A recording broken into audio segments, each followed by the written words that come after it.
She had everything money could buy, and ran away from all of it. He had almost nothing, and gave her the one thing she hadn't felt in years. One stormy night changed 4 lives forever.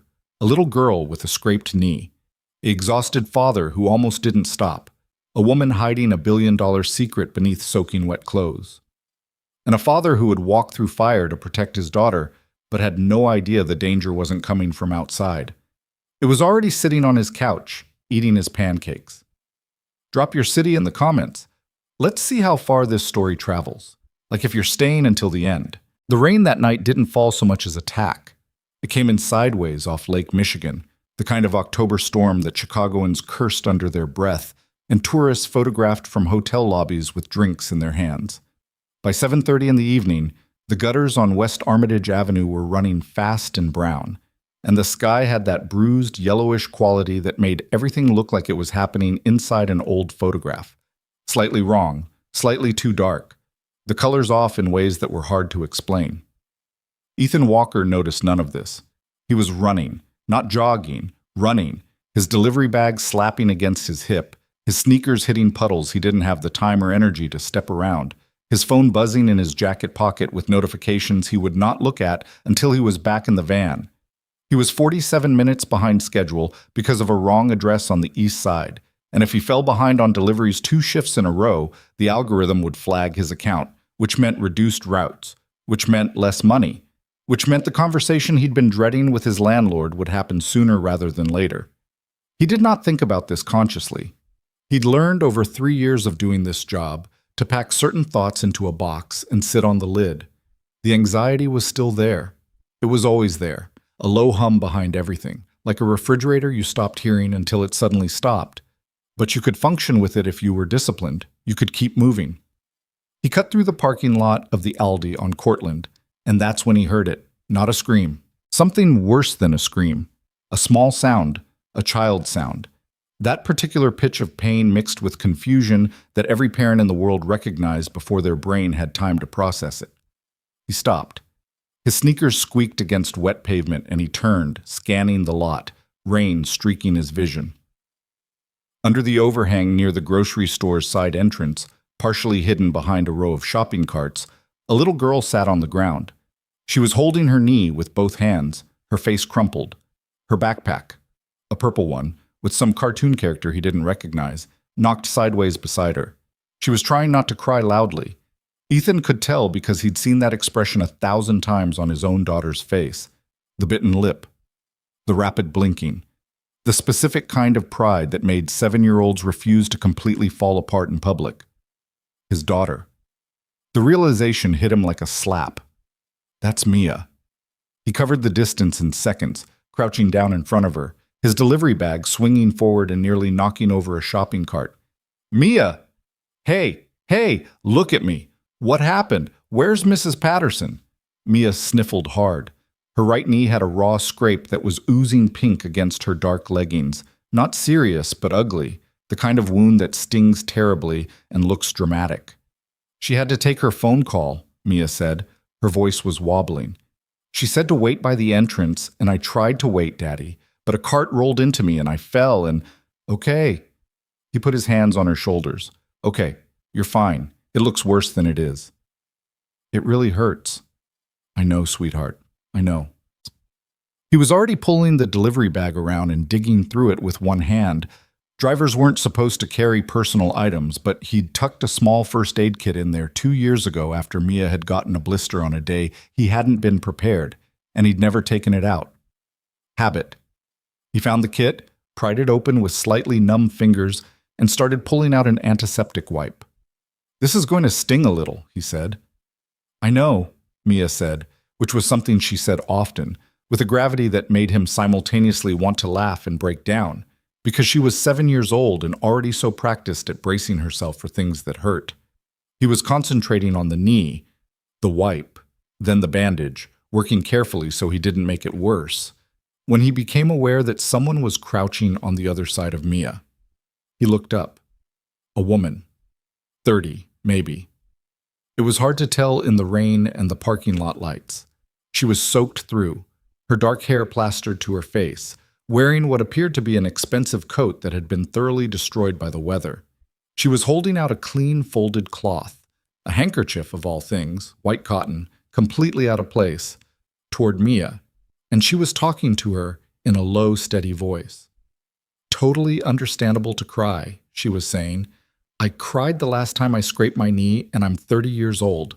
It's not a rule that you have to be tough about it." Mia blinked at her. "You cried?" "Absolutely." The woman said it with complete seriousness.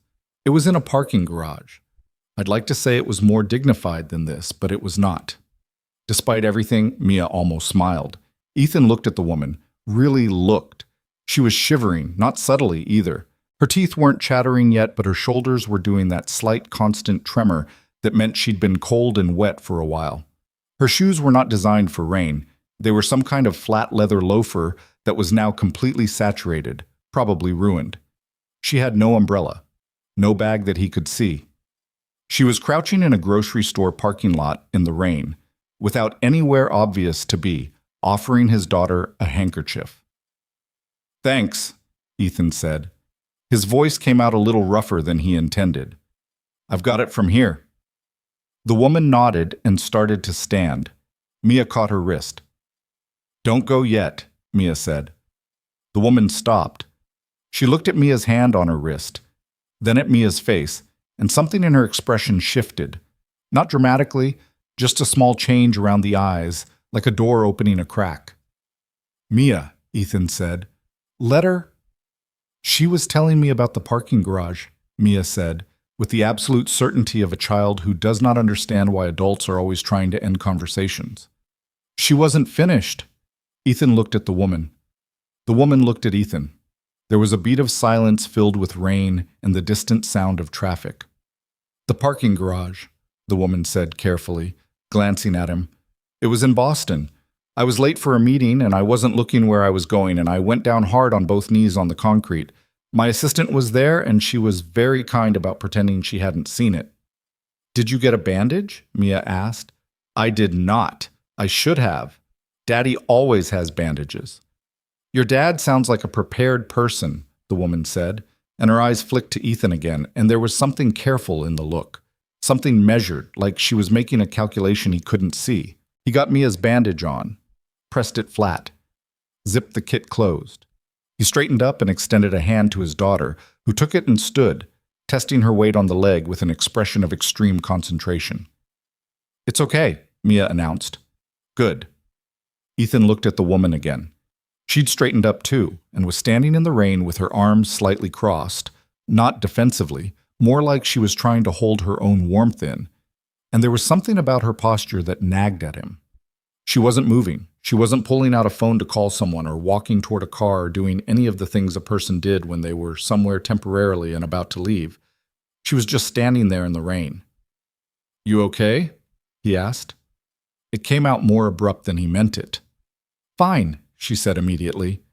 The word came out too fast, too automatic, the way people said fine when they absolutely were not. He should have let it go. He had 43 minutes of deliveries left and a daughter with a scraped knee and a landlord situation and approximately 300 other things pulling at him. He was a 32-year-old man with a delivery job in a one-bedroom apartment and no business asking questions of women he didn't know in parking lots. "Where are you going?" he asked. She paused, just a half-second pause, barely perceptible. "I'm not sure yet." He processed that. "I'm not sure yet. Not, I'm waiting for my ride, or I parked around the corner, or any of the dozen answers a person with somewhere to be would give. I'm not sure yet." The rain intensified. Somewhere nearby, a car alarm went off and then stopped. Mia had pressed herself against Ethan's side, not because she was scared, he knew, but because she was tired and her knee hurt, and she was 7 years old and her father was warm. He made a decision that, later, he would turn over in his mind many times, examining it from different angles, trying to figure out whether it was generosity or recklessness or something in between. "Come inside," he said, "at least until the worst of it passes." The woman looked at him with an expression he would spend a long time trying to decode. There was suspicion in it, a very specific, practiced kind of suspicion, like she was running him through a checklist she'd developed over many years. There was also, underneath that, something raw and tired that she was working hard to keep covered. "You don't know me," she said. "You helped my kid," he said. "I'm not leaving you standing in a storm." He paused. "Unless you want to be standing in a storm." Another beat, then quietly, "I'm Victoria." "Ethan." He nodded at Mia. "That's Mia. She's going to tell you her favorite subject is art, and her least favorite subject is long division, and she will tell you this approximately 4 minutes after meeting you, whether you asked or not." Mia looked up at him. "How did you know I was going to say that?" "Lucky guess," he said, and pushed open the grocery store door. Mrs. Patterson, Mia's after-school caregiver, was a 61-year-old woman with the organizational skills of a military commander and the guilt response of someone raised in a household where accidents were treated as personal failures. She found them near the entrance, apologizing before she'd fully crossed the floor, reaching for Mia with both hands, eyes tracking immediately to the bandaged knee. "Oh, sweetheart, I'm so sorry. I stepped away for 2 minutes. My daughter called about the baby, and I—" "It's fine, Patricia," Ethan said. "These things happen." "It absolutely does not happen on my watch." "She's okay," Mia said, with a patience that was slightly unsettling in a second grader. Mrs. Patterson crouched, examined the bandage, stood. Her eyes moved to Victoria, who was standing a step behind Ethan, dripping quietly onto the tile floor. A question formed on Mrs. Patterson's face, but she had 40 years of practicing discretion, and she asked none of it. "She was outside," Ethan said briefly. "Helped Mia." "I've got dry clothes in my bag," Mrs. Patterson offered, looking at Victoria. "I keep a spare shirt. It's a habit from when my kids were small." "I'm all right," Victoria said. "Thank you." She said it the way someone said, "I'm all right," when they had spent their entire life being taught that accepting help was a form of weakness. Ethan noticed this. He didn't say anything about it. They got the rest of Ethan's deliveries done in 40 minutes. He'd called his supervisor to explain the situation with Mia and gotten a grudging extension. With Victoria sitting in the front seat of his delivery van while Mia rode in the back, narrating a detailed account of the parking lot incident with the dramatic pacing of someone who had absorbed too many adventure stories. "And then the cart just came right at me," Mia said from the back seat, "like it was aiming." "Carts don't aim," Ethan said. "This one did." Victoria had her hands folded in her lap and was looking out at the window at the passing city with an expression that was hard to read. Every few minutes, Mia would direct a question at her. What was her favorite color? Did she know how to draw horses? Had she ever been on a plane? And Victoria answered each one with the slightly careful honesty of someone unused to talking to children but unwilling to be condescending.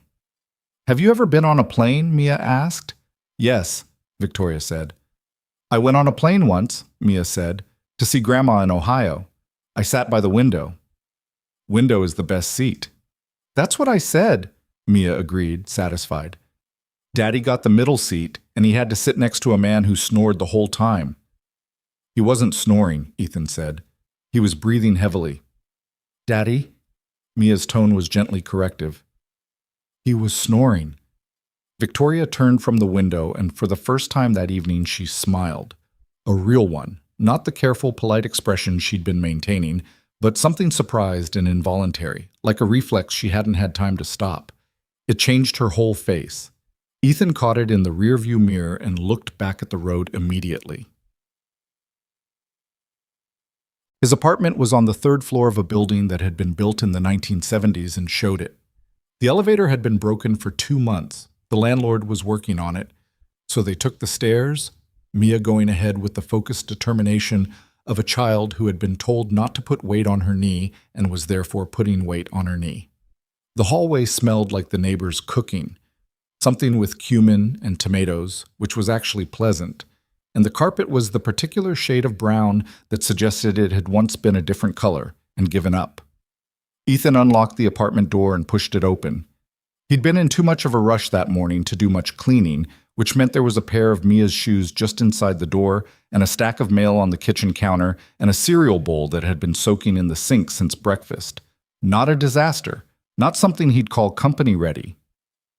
He thought about this for a half-second, standing in the doorway, looking at his apartment through a stranger's eyes.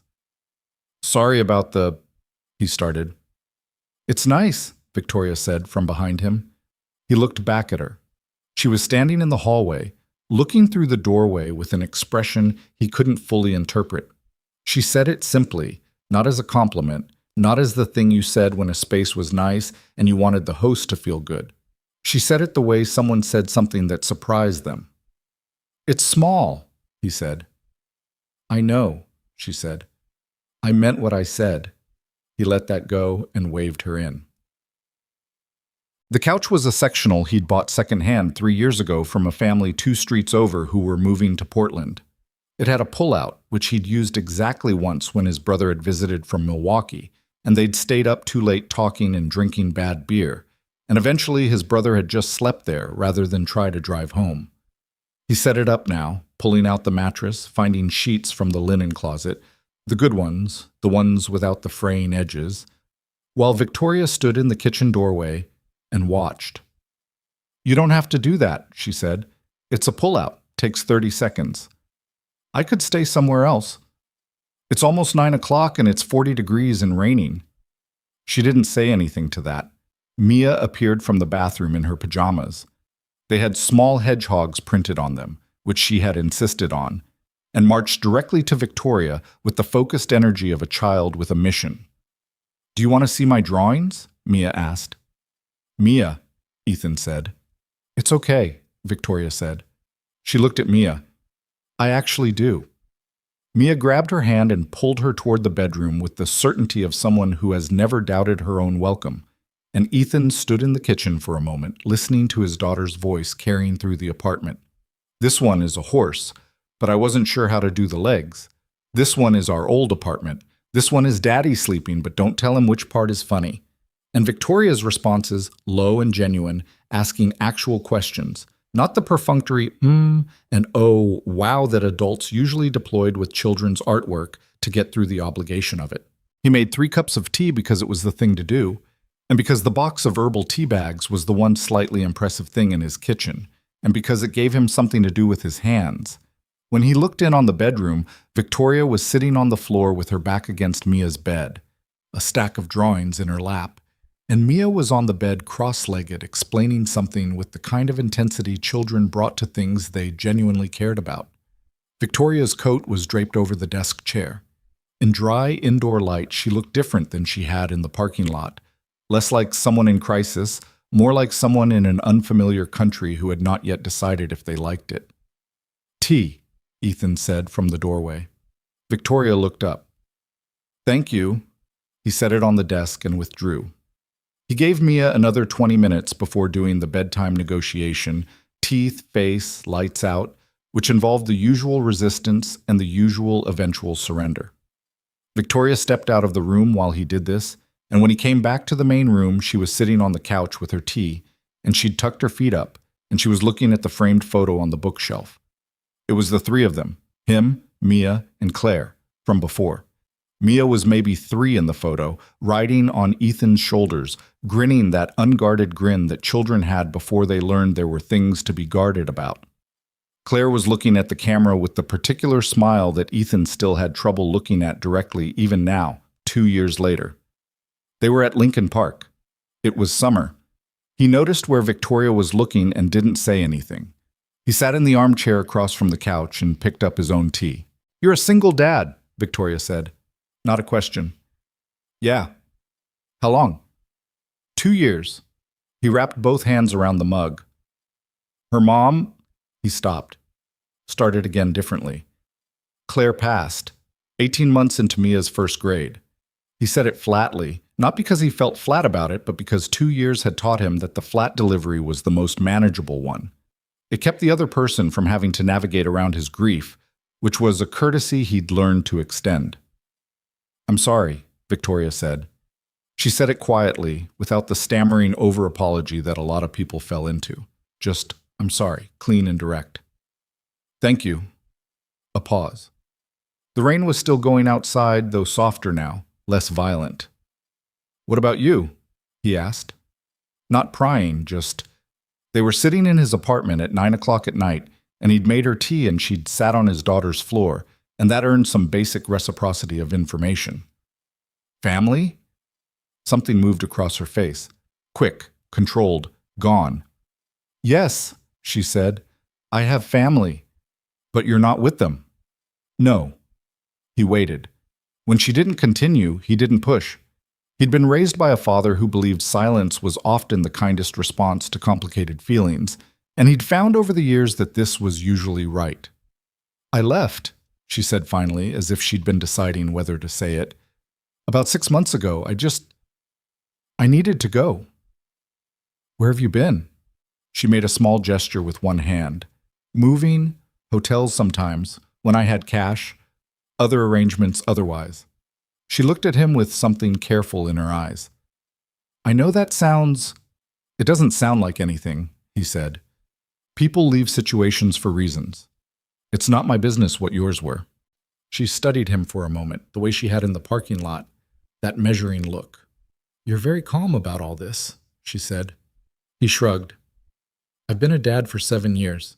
It recalibrates what you consider a crisis. She almost smiled at that. They talked for another hour, nothing consequential mostly. He told her about the delivery job, about how he'd been doing it since Claire died because it had flexible hours, and he could adjust his schedule around Mia's school. She talked around herself, the way people did when they were used to protecting information, giving impressions without specifics. But what came through was the tiredness, a particular kind of tiredness that wasn't physical, or wasn't only physical. The kind that sat in a person's bones when they'd been performing a version of themselves for too long. By 10:30, she was fighting to keep her eyes open, which she was doing with a faint dignity that he found more sad than amusing. Get some sleep, he said, standing. I'll set the coffee pot so it's ready in the morning. Bathroom's down the hall, there are clean towels under the sink. If you need anything, I'll be fine, she said. I know you'll be fine, he said. I'm just telling you the layout. She blinked at that. Then, thank you, Ethan. He nodded. Good night. He went to bed. He lay in the dark for a while, listening to the rain slow down and the city settling into its late-night frequency. Fewer cars, more distance between sounds. And he thought about the photograph she'd been looking at, and about the way Mia had grabbed her hand, and about the particular texture of that measured look in Victoria's eyes. He was asleep by 11. He didn't hear anything from the couch. In the morning, the smell of pancakes woke him up. He heard Mia before he heard anything else. Her voice, a little higher than usual, animated, the way it got when she was excited about something or talking to someone she liked. Then a lower voice answering, and a sound he recognized after a moment with a start of something almost painful. His daughter was laughing. Not the polite laugh she deployed for adults who told jokes she didn't find funny, or the performed laugh she sometimes used when she thought laughing was expected. This was the real thing, the full, slightly uncontrolled laugh of a kid who had found something genuinely funny, the laugh that came from the belly and escaped without permission. He couldn't remember the last time he'd heard it. He lay there for a moment, not moving, listening. Then he got up. The kitchen was a small galley. Room for one person to cook comfortably, two if they moved carefully, and somehow Victoria and Mia had made it work. Mia was standing on the step stool that lived next to the counter, which she pulled out when she wanted to feel involved in food preparation. Victoria was at the stove. There was a mixing bowl, there was a spatula, he looked twice to confirm this, a small arrangement of blueberries in a paper towel that seemed to be waiting to go into something. Daddy! Mia spotted him first, turning with the reckless speed of a child who had forgotten about the stool beneath her feet. He crossed the kitchen in 2 steps and steadied her. Careful. We're making blueberry pancakes, Mia announced. Victoria knows how to make them fluffy. It's about not overmixing, she said. I didn't know that. Most people don't, Victoria said, without looking away from the pan. She was wearing one of his flannels over her own shirt. He didn't remember offering it. She must have found it somewhere. And it was too big in the shoulders, and she'd rolled the sleeves up. Her hair was still slightly damp from presumably having washed it. She looked, for the first time since he'd met her, not like someone in a state of flight. She looked like she was somewhere she was, briefly, allowing herself to be. "I didn't know you could cook," he said, which was a stupid thing to say because he'd known her for 12 hours. "I learned because I had to," she said. "The people who cooked for me didn't—" She stopped, edited. "I went through a phase of wanting to learn things myself." He noticed the edit, filed it away without comment. "Coffee's made," she added, nodding toward the coffee pot. "I found the mugs." "You didn't have to—" "I was up early," she said simply. "I needed something to do." He poured his coffee and leaned against the counter opposite the stove and watched the two of them.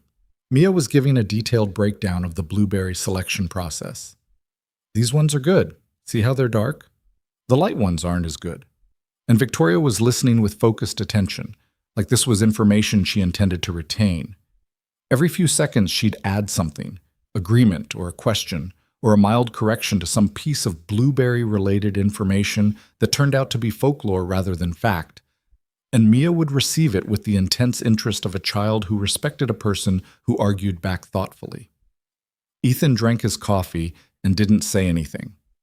Later, much later, when he would try to explain to people why he hadn't immediately asked her to leave, why he'd let a stranger he'd found in a parking lot stay, through breakfast, through the morning, into the afternoon, he would struggle to find language for it. It wasn't carelessness. It wasn't naivety.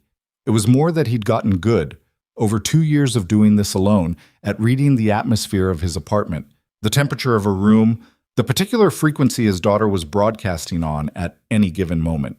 And Mia, that morning, was broadcasting something he hadn't heard in a long time. She was okay, not performing okay, not going through the motions of a well-adjusted kid because the school counselor had told him she was doing well and he wanted to believe it. Actually okay, engaged and happy and present in the unselfconscious way she had been before the world had gotten complicated. He looked at his daughter standing on a step stool explaining blueberry taxonomy to a soaking wet billionaire he didn't know was a billionaire, and he made the decision not to rush anything. Breakfast was crowded in the way small kitchens got crowded.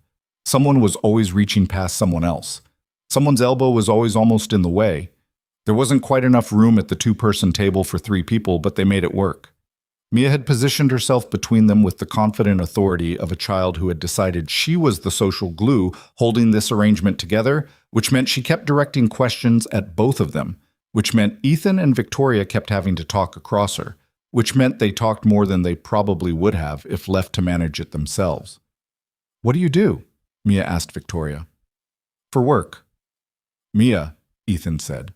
"What?" "It's a normal question." Victoria cut a piece of pancake, chewed, considered. "I manage things," she said. "Different kinds of businesses." "Like a boss?" "Something like that." "Daddy manages his deliveries," Mia said helpfully. "He has to plan the route so he doesn't go back the same way." "That's route optimization," Victoria said, and glanced at Ethan. "There's an algorithm that's supposed to do it for you?" "It's not great," Ethan said. "No, they usually aren't." She said it with the dry specificity of someone who had opinions about logistics algorithms, which was a strange thing to have strong opinions about unless you'd spent time thinking about operations at scale, which Ethan didn't think about at the time. "Do you like your job?" Mia asked Victoria. Another pause. This one longer. "I used to," Victoria said. "I think I lost track of whether I liked it." "Daddy lost track of whether he liked his old job," Mia said, matter-of-factly. "He was in an office before. He quit after Mommy—" She stopped, simplified. "He likes driving better." I don't like driving exactly," Ethan said. "I like that it's mine. I decide the pace of it." Victoria was looking at him. "Sometimes the autonomy is worth more than the salary," he said. "Yes," she said quietly. "I know what you mean." After breakfast, Mia announced she was going to finish a drawing she'd been working on, which meant she disappeared into the bedroom with the focus of someone who had very clear artistic priorities. Ethan washed the plates. Victoria reached for the sponge. He angled himself slightly so she couldn't. She gave him a look. And for a few minutes, they did the quiet domestic choreography of two people in a small kitchen trying not to get in each other's way. "You don't have to stay," he said, without making it sound like an invitation to leave. "The rain stopped." "I know." "But you can," he said. "If you need more time before you figure out—" He paused, chose the word carefully. "Where you're going." She was quiet for a moment, drying her hands on a dish towel she'd picked up from the counter. "I don't go back well," she said eventually, "to places. Once I've left." "Okay," he said. "That probably sounds— It sounds like something you've thought about a lot," he said. She looked at him. Something about the look made him feel like she was deciding something.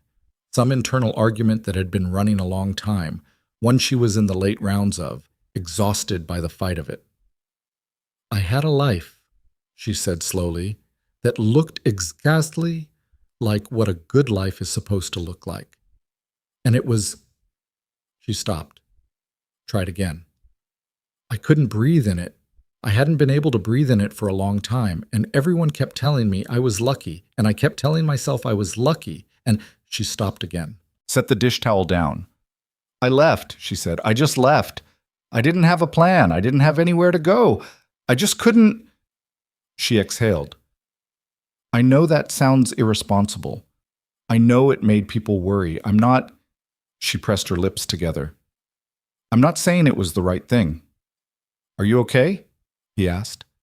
Not the automatic version of the question, the real version. She considered it. The way she considered it, actually thinking about it, not reflexively answering, told him something. "I'm better than I was," she said.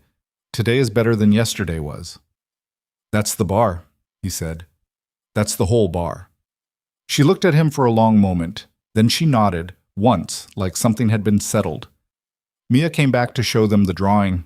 It was a house, their apartment building, recognizable from the windows she'd drawn carefully, with 3 figures out front, a tall one, a small one, and a medium one. The medium one had long dark hair. Mia presented it to Victoria with both hands. "It's us," Mia said, "from today." Victoria took the drawing. She held it for a moment, looking at it, and Ethan watched her face carefully and looked away when he saw what was crossing it, because some things were private even when they happened in front of you. "Thank you," Victoria said. Her voice was very even. "I'm going to keep this." "You can put it on your fridge," Mia advised. "That's where the important ones go." The afternoon settled into a strange, comfortable rhythm that Ethan could not have predicted and didn't try to explain. He had Sundays off, and he'd planned to do laundry and possibly fix the cabinet hinge that had been loose for 3 weeks. Victoria stayed, not obtrusively. She wasn't in his way, wasn't demanding attention. She sat in the living room reading a book from his shelf while Mia drew, and when Mia wanted to explain something about the drawing, Victoria put the book down completely and listened. When Ethan went to the laundry room 2 floors down, he came back to find Victoria and Mia at the kitchen table with coloring pencils spread between them. Around 2 in the afternoon, it occurred to him that he was comfortable, that the specific low-grade tension he carried through most of his days, the sense of bracing for the next thing that needed his attention, the awareness of everything he was managing, had loosened just slightly. It wasn't gone. It wasn't some dramatic relief. It was just less, slightly less. He went to check on Mia and found them both at the kitchen table, Mia explaining the proper way to color a horse. "You had to shade the belly darker," she said, for dimension. And Victoria applying this information with the focused seriousness of someone in a workshop. "Am I doing it right?" Victoria asked, holding up a horse that was, honestly, not bad. "The belly," Mia said, tapping the paper. "Right." Victoria returned to it, correcting. Ethan stood in the doorway for a moment. Then he went and fixed the cabinet hinge. It took 20 minutes and a screwdriver he found at the back of the junk drawer. And when it was done, he held the door open and closed 3 times just because it felt good to fix a thing that had been broken. Small victories. That's what you held on to.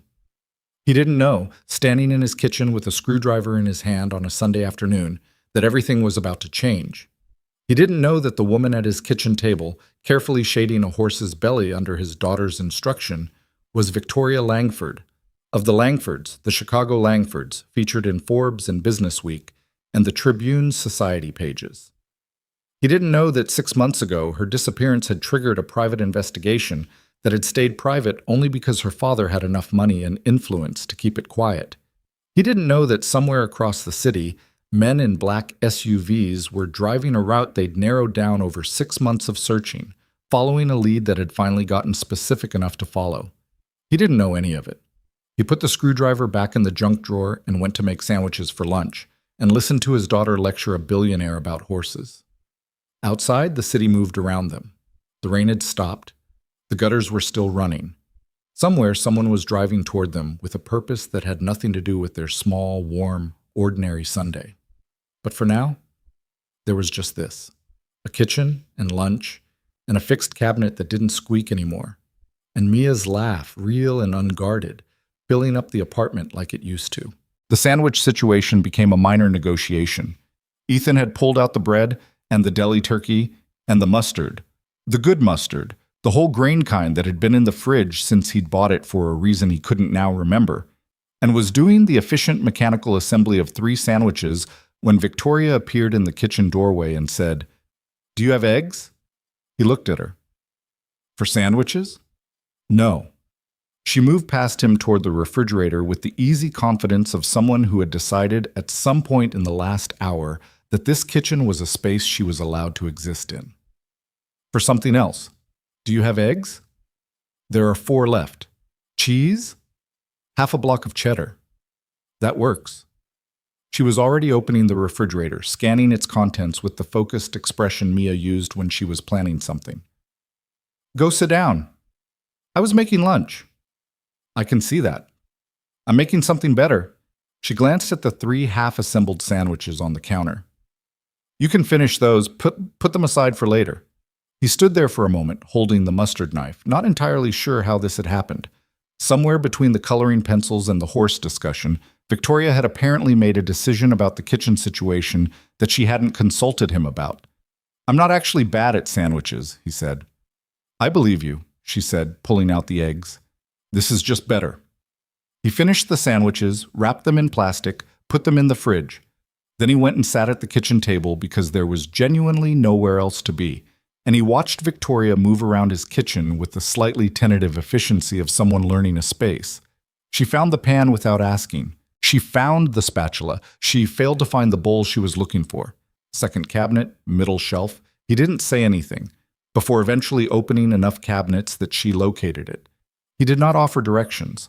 He wasn't sure why, except that watching someone figure out a space told you things about them, and he found himself interested in the information. She moved differently in the kitchen than she moved in other rooms. The carefulness was still there, that baseline watchfulness she carried, but underneath it was something practiced. She cracked eggs with one hand, clean and economical. She didn't measure anything, but she seemed to know quantities anyway, eyeballing and adjusting with the casual confidence of someone who'd made this dish enough times to have it in the body rather than the head. "You said you learned to cook yourself," he said. "What does that mean, exactly?" She whisked the eggs. "My family had staff," she said, without inflection. "Growing up. There were people whose job it was to cook. I didn't learn anything in a kitchen until I was 24 because I was never in a kitchen. 24 is late to start." "Late to start a lot of things," she said. "So what changed at 24? She was quiet for a moment, adding the cheese, letting it melt. "I spent 2 weeks in a rented house in Nantucket. I was supposed to be working remotely. It turned out the people who were supposed to handle things there hadn't arranged for—" She stopped, and he noticed the gear shift she was doing, the way she was editing in real time, removing details that would have placed her. "The cooking arrangements fell through, and I was alone. And I needed to eat, so I learned." "Did you have the internet?" "Of course I had the internet." "Then you had a cooking teacher." She looked at him over her shoulder with an expression that was somewhere between amused and rueful. "I burned 4 different things the first 2 days. I didn't tell anyone because—" She paused. "Because that would have meant admitting I didn't know how to do something, which was not something I did." "Past tense?" "I'm working on it," she said. The rueful edge sharpened slightly. "It's a process." Mia came back from the bedroom at the exact right moment. the particular 7-year-old instinct for food being almost ready, and climbed into her chair and looked at what Victoria was making with the serious assessment of a food critic. "What is it?" she asked. "A frittata," Victoria said. "It's like an omelet, but you cook it in the oven for part of it, so it's fluffier." "We don't have an oven that works," Mia said. Victoria glanced at Ethan. "Heating element's been out for 3 months," he said. "Landlord's working on it." "Along with the elevator," Mia added. "Along with the elevator," Ethan confirmed. Victoria looked at the pan, then at the stove, then made a brief recalibration. "Then we cover it and finish it on low. It'll be slightly different, but it'll work." It worked.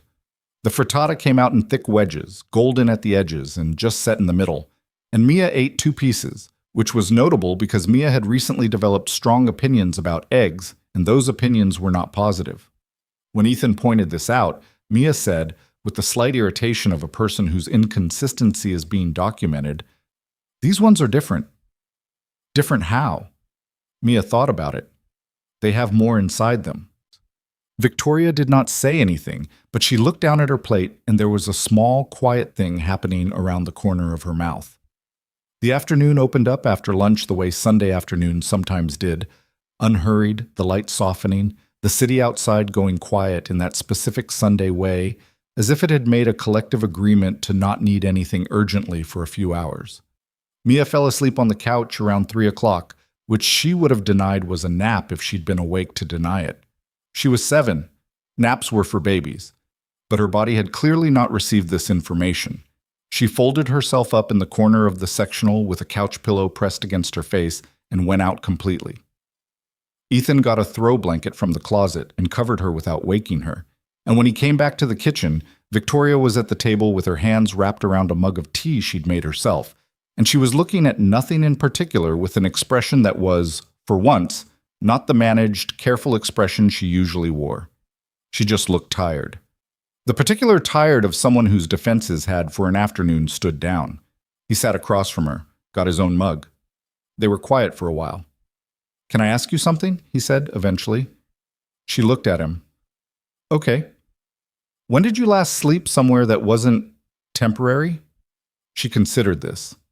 He watched her count backward through something. "A real answer or a polite answer?" "Real." 8 months, she said. "Before I left, the last month I was where I wasn't sleeping, so it's closer to 8 months. He absorbed this. "You don't have to tell me why." "I know." She turned the mug in her hands. "My family has a lot of expectations," she said slowly, choosing each word like she was picking her way across uncertain ground. Not the normal kind. Not, "we want you to be happy and successful." More like, she paused, more like a set of instructions for what the life was supposed to look like. And if you deviated from the instructions, there were consequences. Not physical. She added this quickly. Nothing like that, but disappointment, and the kind of pressure where you could feel it all the time, like a hand on the back of your neck. Ethan said nothing. Outside, a siren passed, rose, faded. "The work," she continued, it wasn't mine. I mean, I did it. I was good at it. I knew how to do it. But it was always in service of..." She stopped. "I don't know how to explain it without sounding ungrateful, because I know how it sounds. I know that what I'm describing is, I understand there's privilege in my problem. I understand that. You don't have to preemptively defend yourself," he said. "Pain isn't a competition." She looked at him sharply, like he'd said something surprising. "What?" he said. "Nothing." She looked back at her mug. The people in my life were not good at that, at letting a thing be difficult without comparing it to something worse. That's not useful." "No," she agreed. "It isn't." He thought about Claire briefly, about the months after, when people had said things, well-meaning things, terrible things, things that were meant to comfort, and instead drew a box around his grief and labeled it, told him what it should and shouldn't be, when it should be over, how he ought to be feeling by now. He'd learned to nod and let it wash past him, but it had taken time to learn that, Time and effort that he could have spent on something else. "How long were you carrying it before you left?" he asked. Victoria set down her mug. She pressed her lips together, and he saw the thing she did. The brief, controlled tightening of her face that was the practiced version of not crying.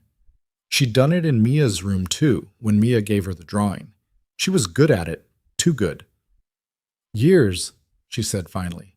"A long time." "And no one noticed?" A short, slightly hollow sound came out of her.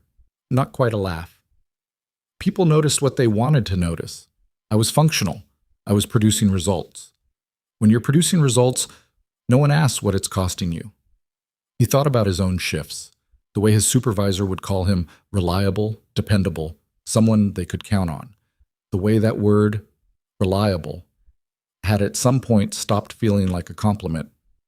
"Yeah," he said, "I know something about that." She looked at him. "You do?" "After Claire died," he said, measuring the words out, "people kept telling me how well I was handling it, how strong I was. For Mia. And I was functional. I was getting her to school. I was paying the bills. But I think what they were actually saying was, 'Thank you for not making us deal with how bad this is. Thank you for keeping it manageable.'" Victoria was very still. "That's not fair," she said. "No," he agreed. "It isn't." They were quiet again. Mia breathed softly on the couch, deeply asleep, one arm hanging over the edge.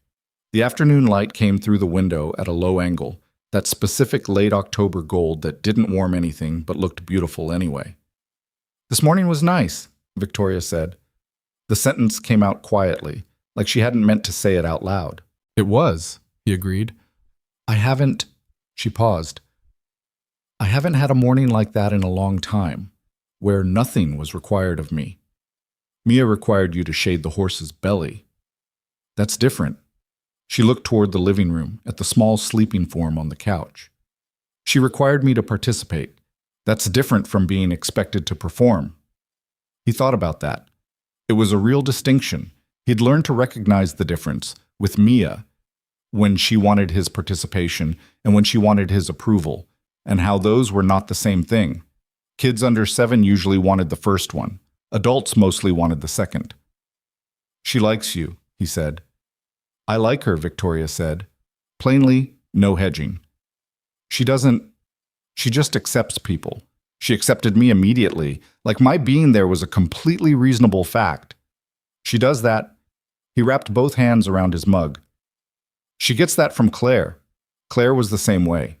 She just took people in, assumed the best. I'm more... He made a slight gesture. "Cautious," Victoria supplied. "Yeah, that's not a bad thing." "No, but sometimes I wonder if I've..." He stopped, shifted. "Mia's been sad, since Claire, which is, obviously. But it's been hard to watch her be sad and not be able to fix it. I can fix the cabinet hinge. I can't fix that." Victoria was looking at him steadily. "She laughed this morning," he said. "The real laugh. I don't hear that enough." "You give her a good life," Victoria said. It wasn't a platitude. She said it the way someone said an observation they'd confirmed through evidence. "I try," he said. "Some days I'm better at it than others." That's... She paused. "That's honest. There's not a lot of point in being anything else." She studied him for a moment. The studied, measuring look again, but it was different from the first time in the parking lot. Less suspicious now, more curious, like she'd moved past the initial risk assessment into something more genuine. "Why did you let me stay?" she asked. "Really?" He considered it. "You were cold and wet, and you'd helped my kid." That could have been enough to offer me cab fare. "I didn't think cab fare was what you needed."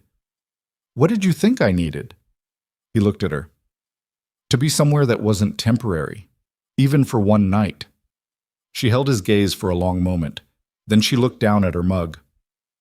"You're a strange person, Ethan Walker," she said.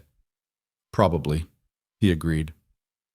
Mia woke up at 4:30 with her usual post-nap disorientation, sitting up and blinking at the room with the expression of someone who wasn't entirely sure what country they were in. She saw Victoria at the kitchen table, and some of the confusion resolved into a more settled expression. "You're still here," Mia said. "Still here," Victoria confirmed. Mia nodded, as if this were the correct answer, and then immediately wanted to know if they could watch a movie, which led to the negotiation of which movie.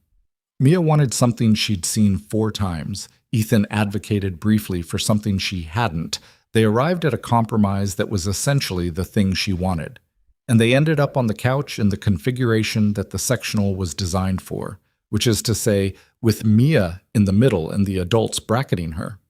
Ethan was aware, in a mild and slightly uncomfortable way, of Victoria's presence beside him.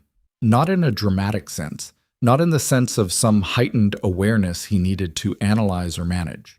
More the low-level, ordinary awareness of another person in your space who had not been there before, like new furniture you kept slightly misjudging the distance to. She sat with her knees slightly angled toward the TV, her feet tucked under her again. She did this constantly, pulled her feet up onto surfaces, which he'd noticed and filed away as a habit, and she was quiet during the movie in a way that felt genuine rather than polite. She wasn't performing engagement. She was either interested or she was thinking, and he found he couldn't always tell which. Mia fell asleep again somewhere around the movie's midpoint, which meant she'd been running on significantly less rest than she pretended, and slumped sideways into Ethan's arm.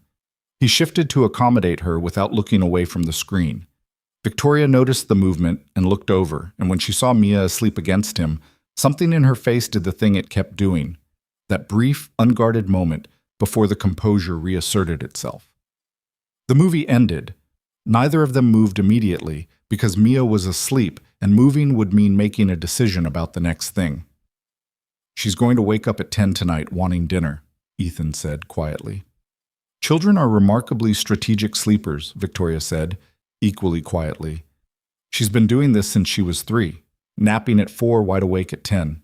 Claire could never figure out how to break the cycle." A beat. Victoria said, "You talk about her easily." "Claire." "Took a while," he said. "But she was a big person. In the good sense. She took up a lot of room in a room. I'm not sure pretending she didn't exist would be doing anyone any favors. Some people can't do that." "I know. I was one of them, for a while." He looked at the dark TV screen. "The first 6 months I couldn't say her name without... It was hard. Mia started talking about her more than I could, which was backwards. 7-year-olds shouldn't have to be braver about grief than their parents. But she was." "She is," he said. "She's tougher than I give her credit for. I worry about her constantly, but she's doing okay." He paused. "Better today than yesterday," he said, echoing her words from earlier. She looked at him sideways. "You remembered that." "It's a good bar," he said. Mia stirred, muttered something that might have been a word or might have been noise, and resettled. The apartment was getting dark. He hadn't turned on the overhead light yet, just the lamp in the corner, and the room had that early evening quality of things going soft at the edges. "Tell me something about you," he said. "Not about your family or the life you left. Something about you." She was quiet for a moment. He could feel her thinking about it. "I like math," she said finally. "Real math, not finance math, not numbers and spreadsheets, actual mathematics. I read about it sometimes, topology, graph theory, problems that don't have applications, just elegant problems." "I didn't expect that." "Most people don't." There was something dry and slightly weary in her voice. "I was supposed to be an art history major because that was..." She stopped. "I switched to economics after the first year because my father made it very clear that art history was not a serious pursuit." "And math?" "I studied it quietly," she said. "It was mine. It didn't belong to anyone else or serve any particular purpose. I've published 2 papers under a pseudonym that approximately 40 people have read." He looked at her. 40 people? It's a niche area. What's your pseudonym? She gave him a look. That would defeat the purpose. Fair. The point was, she started, then stopped, recalibrated. The point was to have something that was only mine. that no one could put in a press release or attach to the company, or... She exhaled through her nose. I know how that sounds. Like someone who needed a room of her own, he said. She was quiet for a moment. Yes, she said, exactly like that. The lamp put a circle of warm light in the corner of the room. Outside, the city was doing its evening thing, traffic thickening, voices from the street below, someone's music from a window somewhere, too faint to make out the song. Mia breathed evenly against Ethan's arm. I like the city at this hour, Victoria said. Most people are coming home, he said. There's a different energy. She caught herself again. Let it go differently this time, didn't redirect. I lived somewhere that didn't feel like a home. The apartment was beautiful, all the right things in all the right places.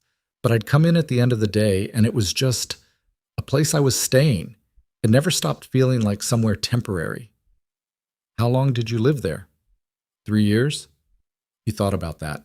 3 years in a place that felt like a hotel. He thought about his apartment, the mismatched bookshelf, the cereal bowl, the screwdriver in the junk drawer, the cabinet hinge he'd finally fixed, Mia's drawings on the refrigerator. It was small, and the elevator didn't work, and the oven element was out, and his landlord was someone he had complicated feelings about. But it was his. He knew where every creaking floorboard was. This place feels more like a home than anywhere I've been in a long time, Victoria said. She said it matter-of-factly, like she was noting a temperature, not trying to make him feel good, just noting it. He didn't know what to do with that, so he said nothing. Sometimes nothing was the right answer. Mia woke up at precisely 9:50, which Ethan had predicted to within 10 minutes, and she required food, a bath, and a thorough renegotiation of bedtime. The food was easy. Eggs on toast because it was late and simple, and the bath happened with the usual commentary about the temperature of the water and the unfairness of shampoo near the eyes, and Ethan sat on the closed toilet lid and listened to all of it, with the patient endurance of someone who had heard these particular complaints many times and stopped finding them funny around year 2 and started finding them funny again somewhere around year 3. When he came out, Victoria was washing the pan from the eggs. "You keep doing that," he said. "Doing what?" "Cleaning things that aren't..." He paused. "You don't have to do that." "I know." She set the pan in the drying rack. "I want to." "Why?" She turned around, leaning back slightly against the sink, and looked at him with a directness that had gradually replaced the careful, managed expression she'd been wearing when he first found her in the parking lot. "Because I'm here, and things need cleaning, and I like having a reason to use my hands. Is that a sufficient answer?" "It's a very specific answer. I'm a specific person." He almost smiled at that. "Yeah," he said. "I'm starting to see that." Mia's bedtime had to include Victoria saying goodnight, which Mia made clear by appearing in the living room in her pajamas and standing there with the patient inevitability of a child who was going to wait until the thing that needed to happen happened. Victoria said goodnight with a seriousness that matched Mia's own, crouching to eye level, and Mia said goodnight back and then said, in the casual tone of someone asking a completely ordinary thing, "Are you going to be here tomorrow?" Victoria's face did something complicated. "Maybe," she said. "We'll see." Mia considered this. "Okay." She turned and went to bed. After she was down, the apartment was quiet in the way it got when Mia was asleep, a different quality of quiet than other quiet, like the rooms exhaled. Ethan made 2 cups of coffee that were probably inadvisable at that hour, and they sat at the kitchen table again because that was where they'd landed, and the overhead light was on now, instead of just the lamp. And in the overhead light, Victoria looked different from the parking lot, and different from the soft evening light too. More real, maybe. Her face had the kind of detail that flat fluorescent light tended to strip from people, making everyone slightly equal under its indifference. There were shadows under her eyes. Her hair had dried in a way she clearly hadn't tried to arrange. She looked like a person, not like a problem or a charity case or a mystery. Just a person, drinking bad coffee in a small kitchen. "Can I ask you something this time?" she said. "Sure." "Do you ever regret the delivery job? The shift from whatever you were doing before?" He turned his coffee mug. I was in procurement. B2B contracts. I was okay at it. He paused. I wasn't bad at it, but I also wasn't. It wasn't mine. I was doing it because it paid well, and Claire and I had a plan, and the plan required a certain income. He stopped. After she died, the plan was hers too. So it stopped being the plan. And the delivery job? Pays less, he said. But I'm home when Mia's home. I can see her school plays. I can pick her up when she's sick. He traced the rim of the mug. Some things you can't buy back. She was watching him with that focused attention again. I had a plan too, she said. The company, the trajectory, there was a timeline. I was going to do X by 30, Y by 35, and the timeline was not mine, but I'd internalized it so completely that I couldn't tell the difference anymore. I couldn't tell which parts I'd actually chosen. And now? Now I don't have a timeline, she said, which is, I don't know what to do with that. It's terrifying, and also, she exhaled, also something. I don't have a word for it. Relief? He offered. She turned that over. Maybe, she said. Maybe relief is part of it. He looked at her across the kitchen table. She was turning her mug between her palms the same way he'd been turning his, and he'd stopped noticing when they'd developed the same habit, but somewhere in the day it had happened. He thought about asking her to stay another night. The thought formed clearly, and he sat with it, examining it, checking whether it was recklessness or something else. She'd helped his daughter. She'd made breakfast and a frittata and had strong opinions about blueberries and had listened to a 7-year-old explain horse shading with the full attention of a person who was present in the room. She'd told him true things about herself, not neat or flattering things, difficult and real things. And Mia had laughed, the real laugh, and asked if she'd be here tomorrow. You should stay, he said. Another night. He paused. More than one if you need it, while you figure out whatever you're figuring out. She looked at him steadily. That's a generous thing to offer, she said carefully. It's a couch, he said. Not a generous thing. It's more than the couch, she said. You know that. He held her gaze. Yeah, he said. I know that. Why? She asked, not accusatory, genuinely wanting to understand. He thought about it for a real moment. Because Mia needed someone to help her in a parking lot, and you stopped, he said. Because you had a handkerchief. Who carries a handkerchief? Because you made frittata in a kitchen that wasn't yours and sat on the floor while a 7-year-old lectured you about art. Because you haven't once asked for anything. He paused. And because you're running from something, and I know what that feels like, running from something, and it's... He stopped himself from finishing that sentence in the way he'd started it. It's lonely, she said quietly. Yeah, he said. It is. She was quiet for a long moment. The refrigerator hummed. Someone in the building above them walked across the floor. An uneven rhythm, probably toward the bathroom. The city outside had gotten to its late-night frequency. Okay, she said finally. Okay, you'll stay? Okay, I'll stay. She looked at him. Thank you, Ethan. Stop thanking me. I'll try, she said, which was not the same as agreeing. He washed his mug and she washed hers, and they said goodnight in the middle of the kitchen, standing approximately 4 feet apart, which was a normal distance for a normal goodnight between two people who had met yesterday in a parking lot and were both reasonable adults managing a somewhat unusual situation. Good night, she said. Good night, he said. He went to bed. He lay in the dark and listened to the couch settle as she got onto it, and he thought about the day, the whole strange shape of it, how it had started with a rain-soaked woman in a grocery store parking lot and ended with her sleeping on his couch voluntarily, with coffee still in the pot and his daughter's drawing in her bag and the kitchen cleaner than when he'd left it that morning. He thought about the mathematics papers published under a pseudonym, 40 readers.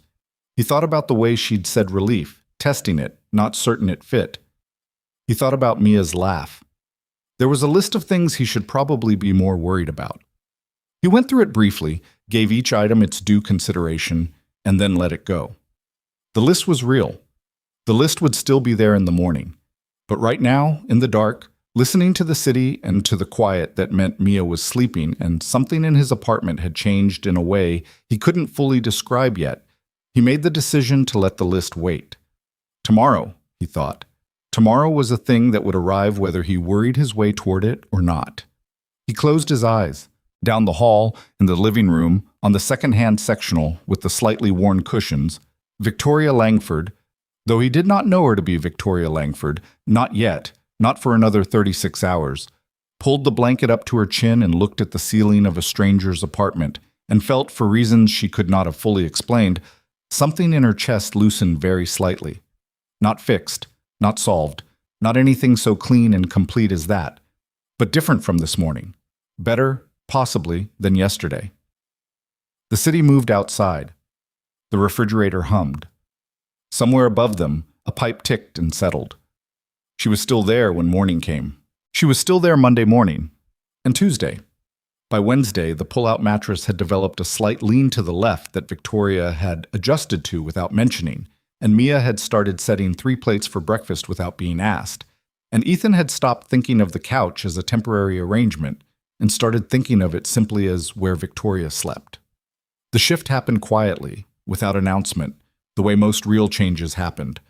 Not in a moment, but across a series of small, ordinary ones that accumulated until the new thing was just the thing. Ethan's schedule that week ran Tuesday through Saturday, early shifts, which meant he was out of the apartment by 6:15 and back by 4.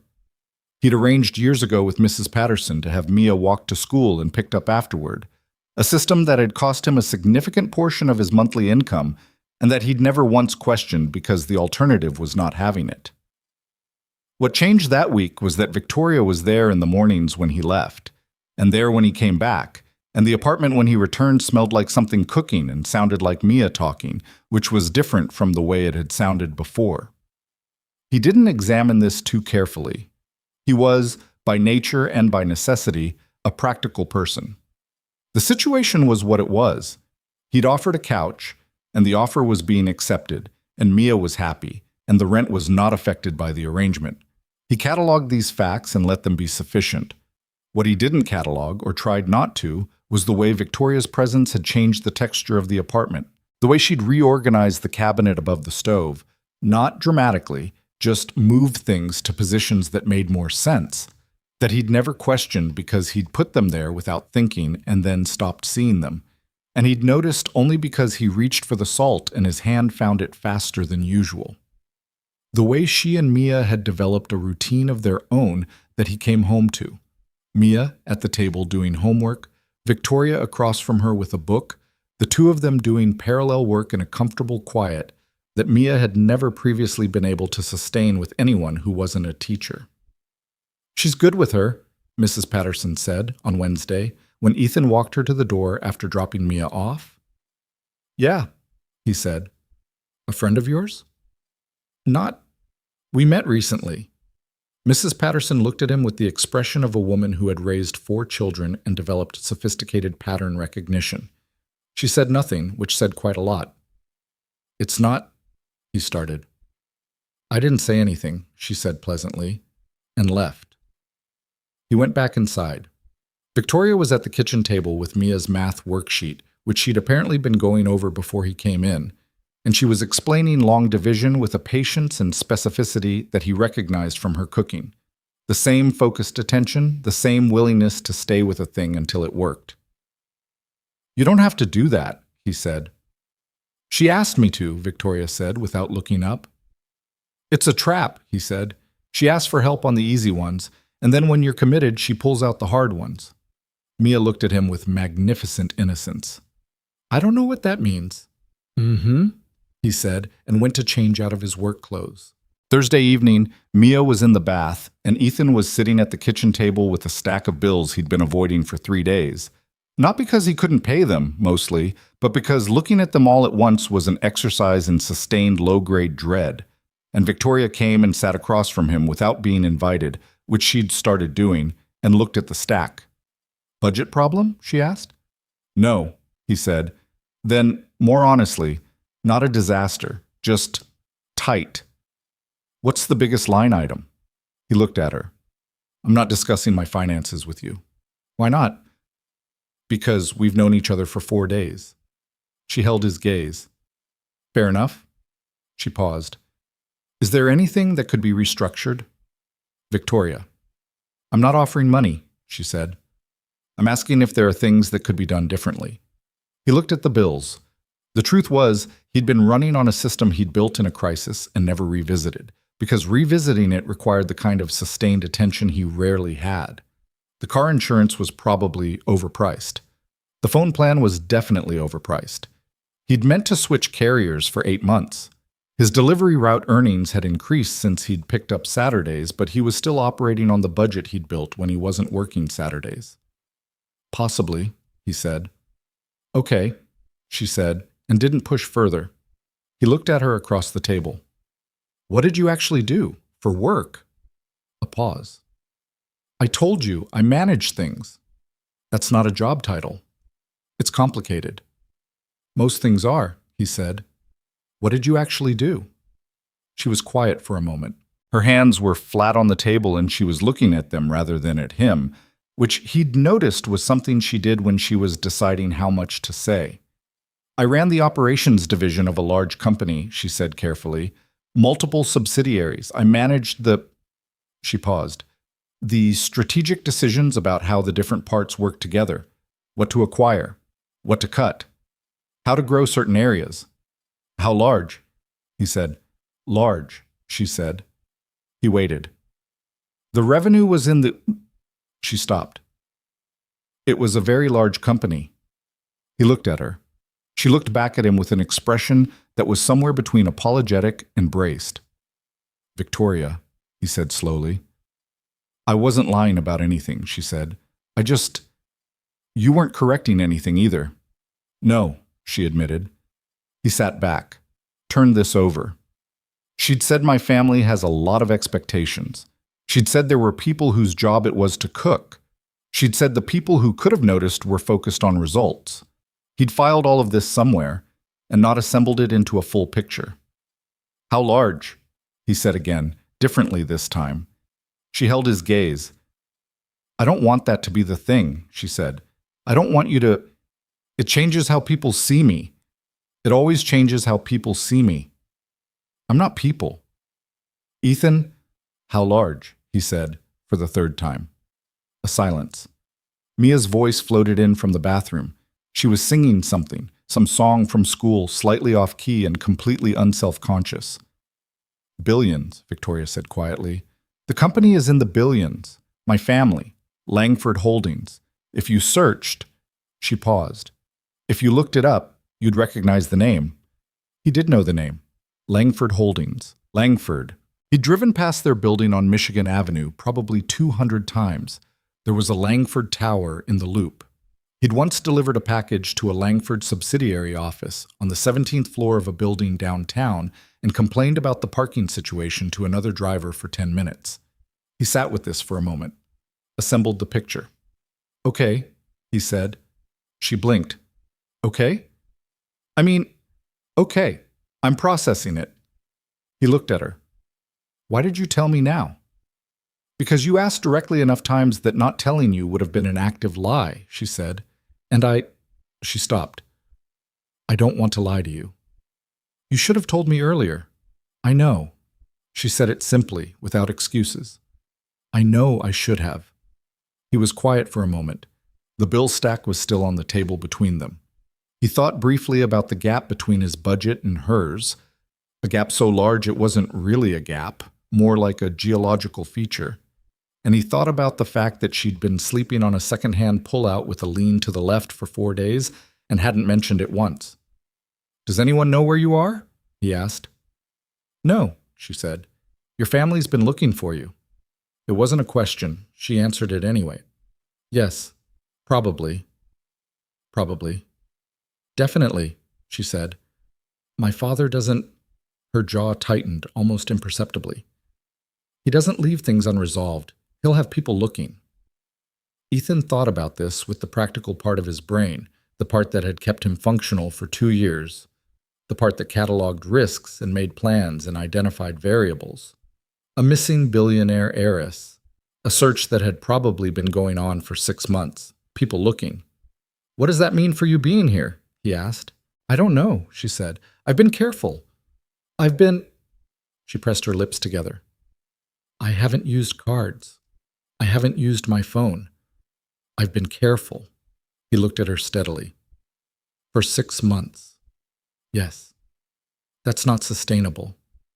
I know that, she said with a sharpness that was the first edge he'd heard in her voice all week. Then, more quietly, I know. I've known that for a while. So what are you going to do? I don't know yet. He nodded. Let that sit. I'm not going to tell you what to do, he said. It's your life, but I'm going to say that whatever you're building by staying away from it, you might be building on sand. At some point, I know, she said. I know. She looked at him. Can I have a little more time before I have to decide? He thought about it, thought about what he was actually agreeing to, what the real shape of it was. Yeah, he said. Okay. She exhaled. Thank you.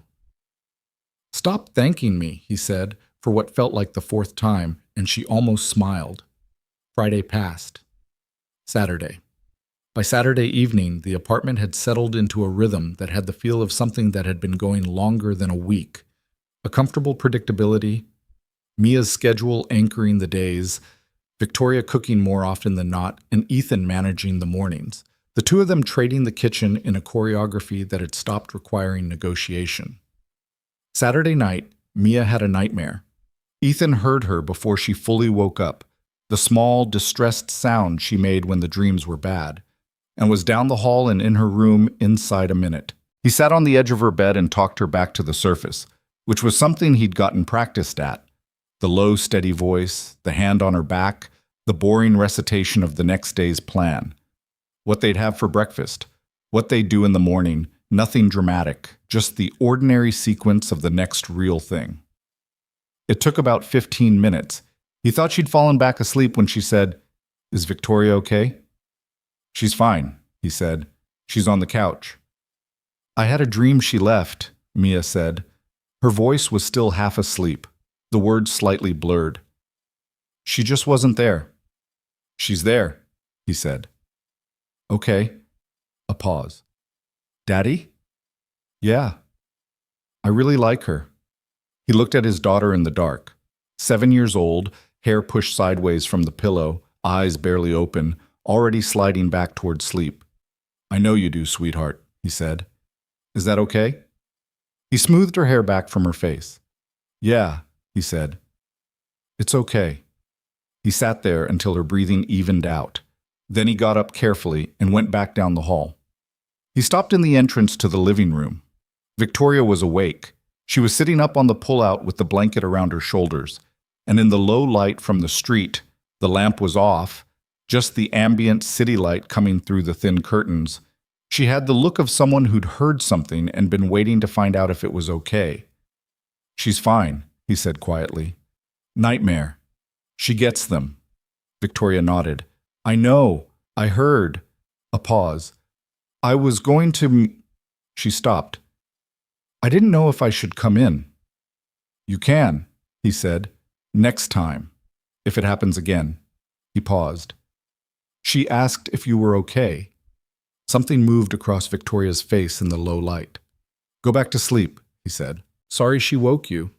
"She didn't bother me," Victoria said. "She never bothers me." He looked at her for a moment. Then he said goodnight and went back to his room and lay in the dark staring at the ceiling and thought very carefully about nothing at all, which was not the same as thinking about nothing. Sunday came, his day off again, and the week had settled a groove into the day in a way that made Sunday feel like a continuation of the days before it, rather than the break it had been. He woke to the smell of coffee. Victoria was reliably up before him, which he'd stopped finding surprising. And Mia was already at the kitchen table with her drawing things, and when he came in, Victoria handed him a mug without turning around from the stove, as if she'd heard him coming. He took the mug. "You can't hear me walk," he said. "I can," she said. "You favor your right foot slightly. Your left step is quieter." He stared at her back. "How long have you known that?" "Since Wednesday," she said. "I notice patterns." He drank his coffee and decided not to think about what that meant. They went to the park that afternoon. It was Mia's idea, and it was cold. Mid-October in Chicago, which meant the wind had an intention to it. But Mia had been inside for 3 days, and the park was 3 blocks away, and the request had a patient certainty to it that both adults recognized as non-negotiable. Victoria borrowed one of his sweaters, which was too big, and a hat that Mia selected from the closet with the authority of a costume designer. It was a gray knit hat that Claire had given him 4 years ago, and he'd kept wearing because he'd never thought about not wearing it. And he watched Victoria put it on and pull it down over her ears, and had a specific feeling that he put into the box and sat on the lid. The park had that October quality. The last of the leaves, the light thin and bright, the cold making everyone's faces red. Mia ran ahead with the intensity of someone who has been inside too long, covering ground rapidly and somewhat randomly, as children in parks did. Victoria walked beside him with her hands in the front pocket of the sweater. "This is the part where you grew up?" she asked. "This neighborhood." "Milwaukee," he said. "Different city. I came to Chicago for work." "What brought you here specifically?" "Claire," he said. "She had family here. We followed her family." "And now her family is still—" "Her mom comes to Chicago 3 or 4 times a year. We see her. Mia calls her every Sunday." He paused. "It's complicated. She's good with Mia, but being around us too much it's hard for her." Victoria nodded. She understood complicated without needing it explained. "Do you have people here?" she asked. "Other than Mrs. Patterson." "My brother visits. We have friends. Claire's friends. Some of them are still mine. He shook his head. "After someone dies, the friendships get weird. People don't know how to hold 2 things at once. The friendship with the living person and the grief for the dead one. Most of them chose. They chose the grief. They chose the absence," he said. "The missing of Claire over the staying with me. I don't blame them. I don't know that I would have been different." "But it was lonely," she said. "Yeah," he said. "It was." Mia was at the swings, calling for someone to push her, and they both moved toward her automatically and then caught themselves, glancing sideways at each other. And Victoria made a slight gesture that was unmistakably, "You go," and he went. And she stood to the side with her hands in the pocket and watched him push his daughter on the swings with the small, specific smile she had for Mia, different from any other expression she wore. He noticed. He was noticing too many things, he thought. He was keeping too careful a catalog. On the walk back, Mia inserted herself between them and took one of each of their hands. Not asking, just reaching, one hand finding Ethan's and the other finding Victoria's with the casual certainty of a child who had decided this was how walks worked. Ethan felt Victoria almost hesitate, the slight pause of someone caught off guard, and then her hand closed around Mia's. They walked the 3 blocks home like that. Ethan on one side, Victoria on the other, Mia swinging slightly between them. A little girl in a purple coat and her father and a woman she'd met a week ago in a parking lot in the rain. He didn't say anything about it. Neither did she. That night, after Mia was in bed, Ethan made actual dinner, pasta, nothing complicated, and they ate at the kitchen table, and there was a different quality to the quiet. Not uncomfortable, just different, aware. "I should tell you something," Victoria said. He looked up from his plate. "I called someone today," she said. "While you were at the park with Mia, I borrowed your phone. I'm sorry, I should have asked." "It's fine." "Who did you call?" "My lawyer," she said. "Personal, not company. Someone I trust. Not my family." She held his gaze. "I didn't tell him where I was.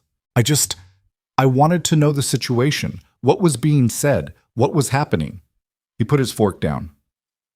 "And?" Her jaw tightened. "My father has had people looking for 6 months."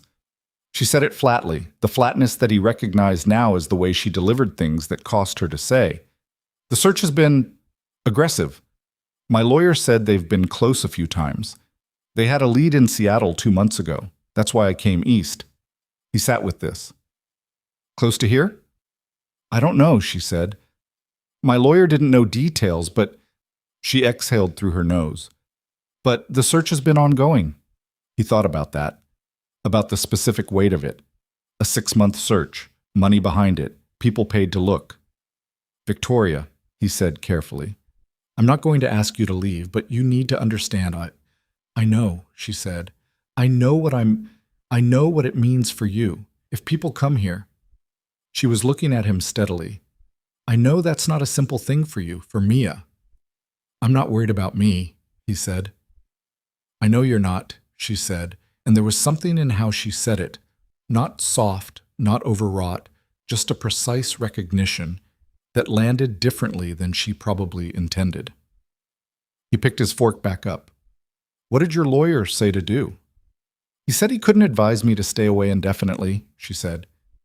He said the situation with the company was getting complicated, that decisions were being made that I would have objected to. Does that matter to you? She thought about it honestly. Some of it does, she said. Some of it doesn't. That's the problem. I don't know which parts are actually mine and which ones I've just absorbed. He understood that. The absorbed things. The plans that had started as someone else's and become yours through long enough repetition that you'd stopped being able to see the seam. What does your father want? He asked. Control, she said immediately. Then she paused. That's the easy answer. The longer answer is, he built something. He spent his whole life building something, and he wanted me to carry it, and I was good at it. I was genuinely good at it. She pressed her lips together.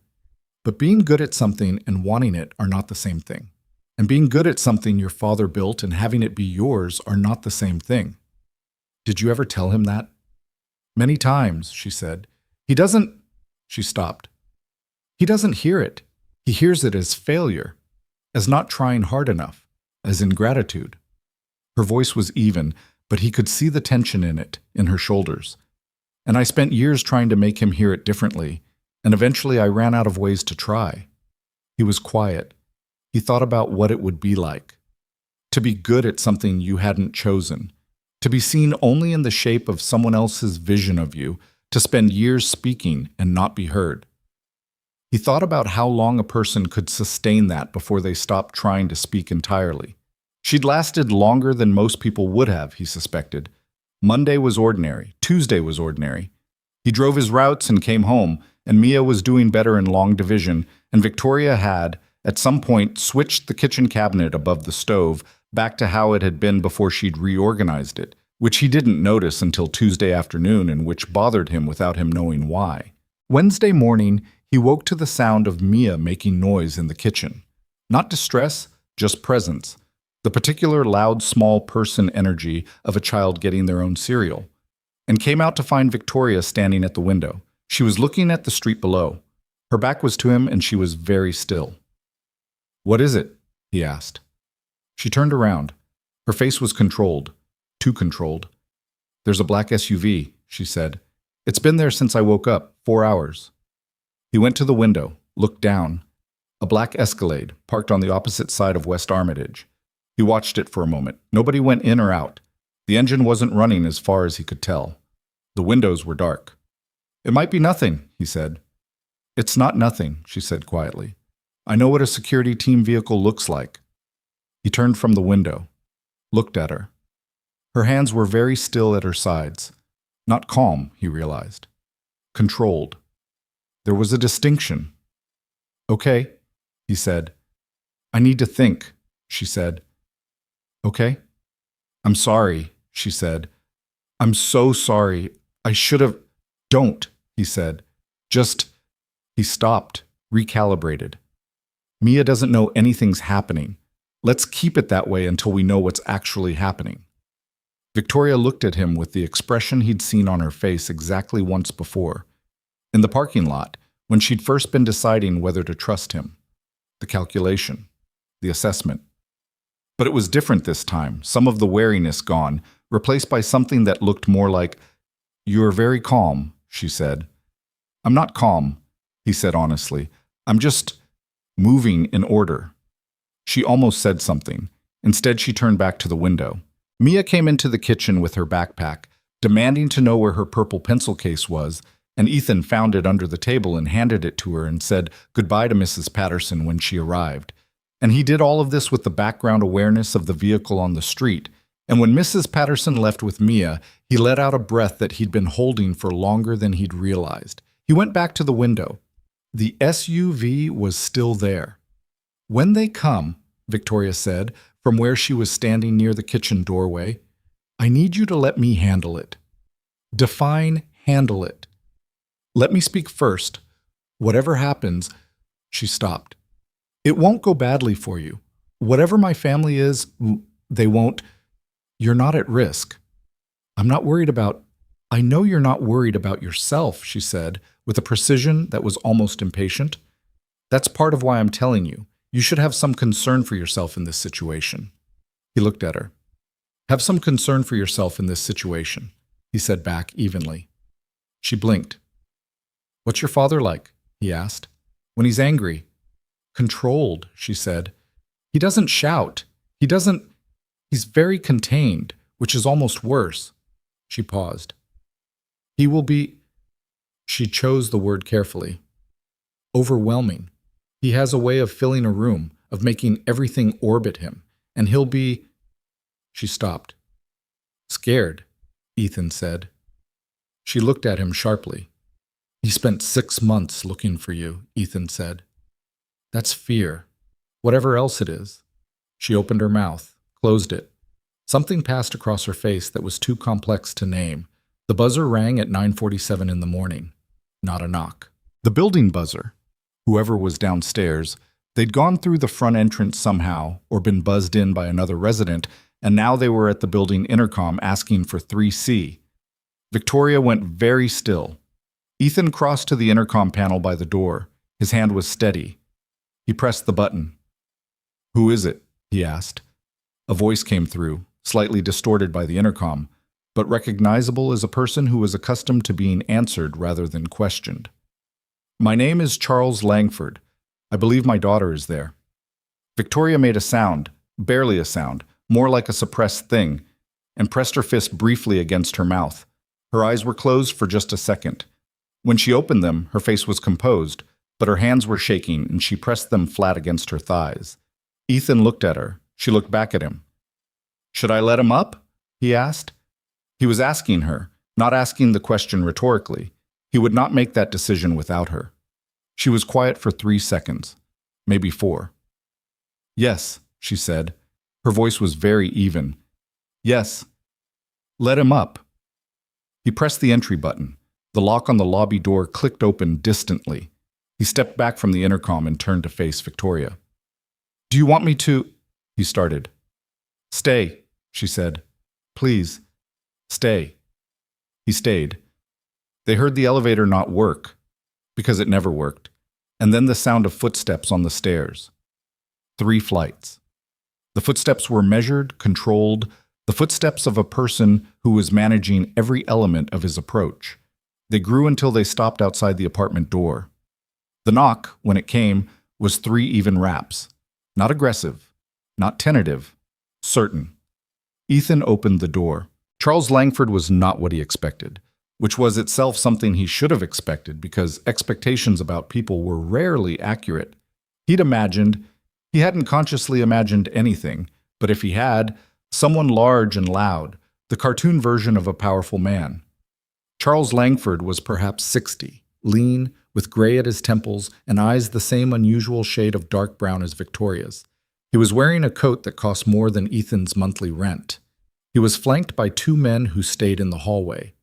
Security, obviously, neither large enough to be intimidating in the physical sense, but both with the particular stillness of people paid to be situationally aware. Charles Langford looked at Ethan for a moment. The look was assessing and brief. Then it moved past him into the apartment, and when it found Victoria, it stopped.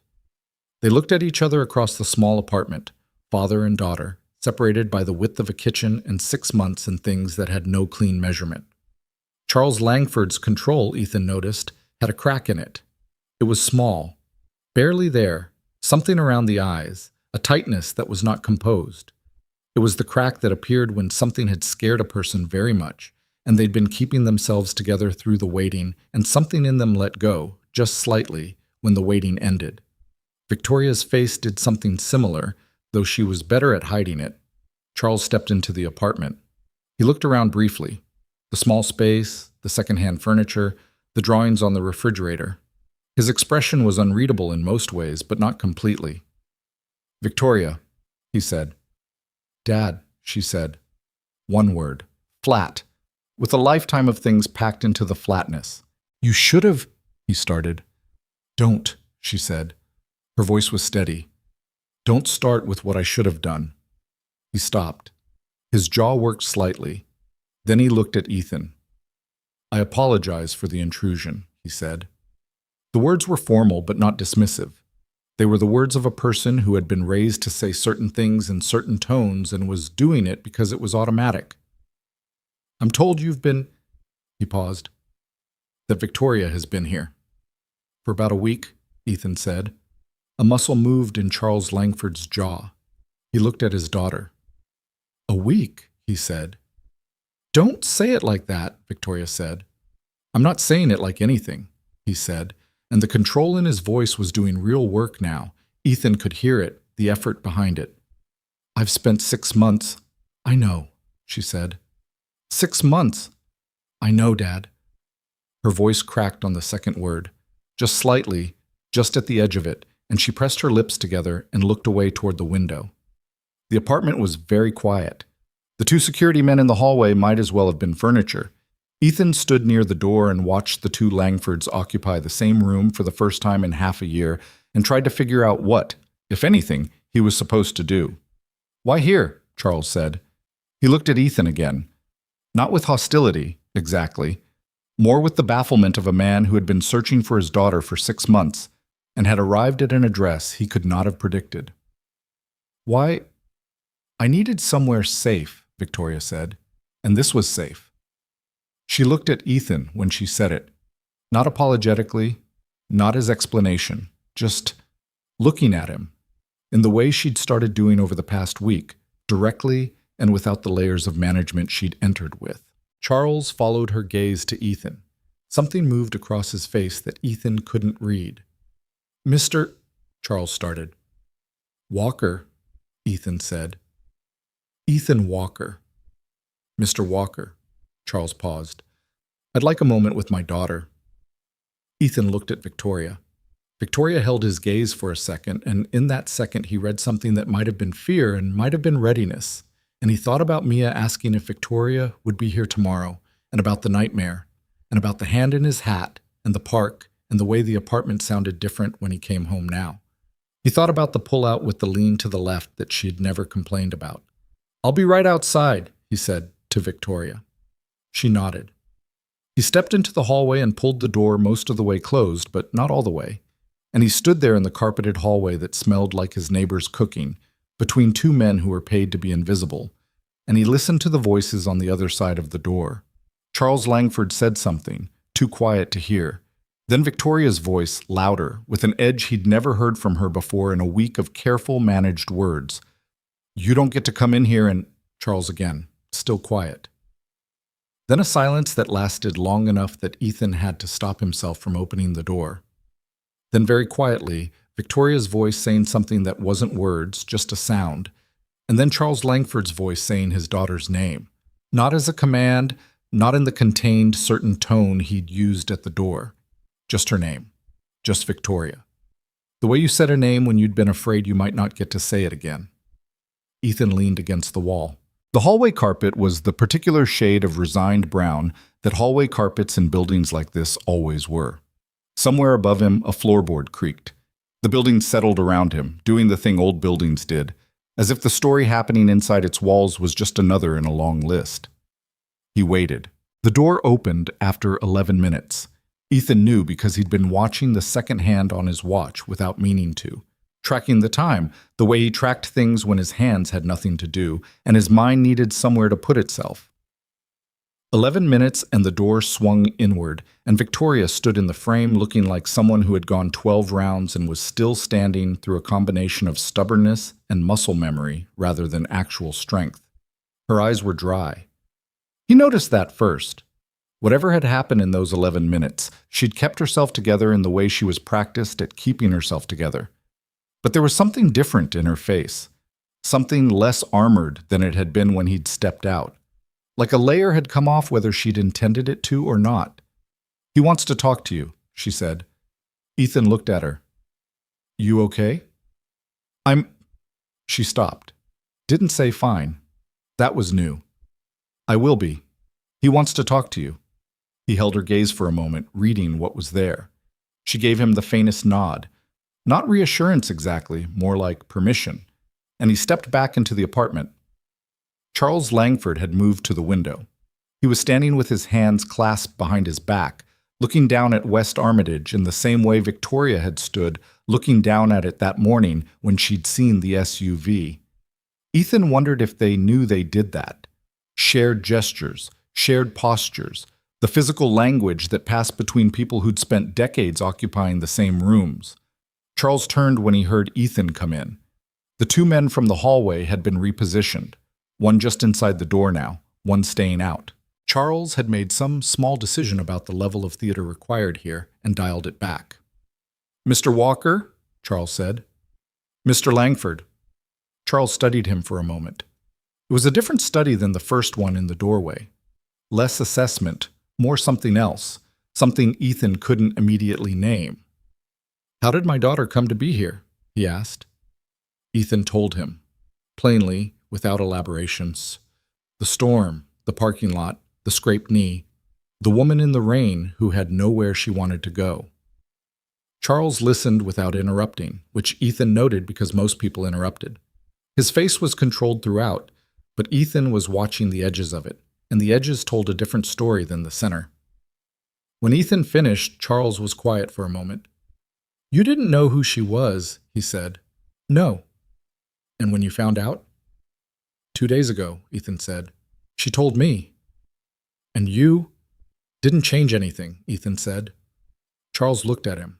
The look lasted long enough to be slightly uncomfortable, which Ethan suspected was intentional. The look of a man who used silence the way some people used pressure. "She was sleeping on a pull-out couch," Charles said. The words were even, but something moved under them. "She was," Ethan agreed. "It leans to the left. She never mentioned it." Something crossed Charles Langford's face that was very fast and very human, and very different from the controlled certain man who had knocked 3 measured knocks on the apartment door. It was gone almost immediately, packed away behind the composure, but Ethan had seen it. "What did she tell you?" Charles said. "About her reasons for leaving." Ethan considered this. "That's hers to tell," he said. Charles blinked, but a small, surprised movement, barely perceptible. "I'm not asking you to betray a confidence," Charles said carefully. I know what you're asking," Ethan said, "and it's still hers to tell." Silence. Charles looked at him with an expression that was recalibrating in real time, and Ethan stayed where he was, neither hostile nor accommodating, just present and clear. "You have a daughter," Charles said. "Mia. She's 7. And you've been doing this alone, since your wife." Ethan didn't ask how he knew. A man who'd run a 6-month search for his daughter would have done a basic background check on any address his people flagged. 2 years, he said. "I'm sorry," Charles said. He said it the way his daughter said things, directly, without the performative weight most people put on condolences. It landed differently because of that. "Thank you," Ethan said. Another silence. This one was different. Not pressure, more like two people arriving at the edge of something and both of them taking a moment before they crossed it. "She told you I put pressure on her," Charles said. It wasn't a question. Ethan said nothing.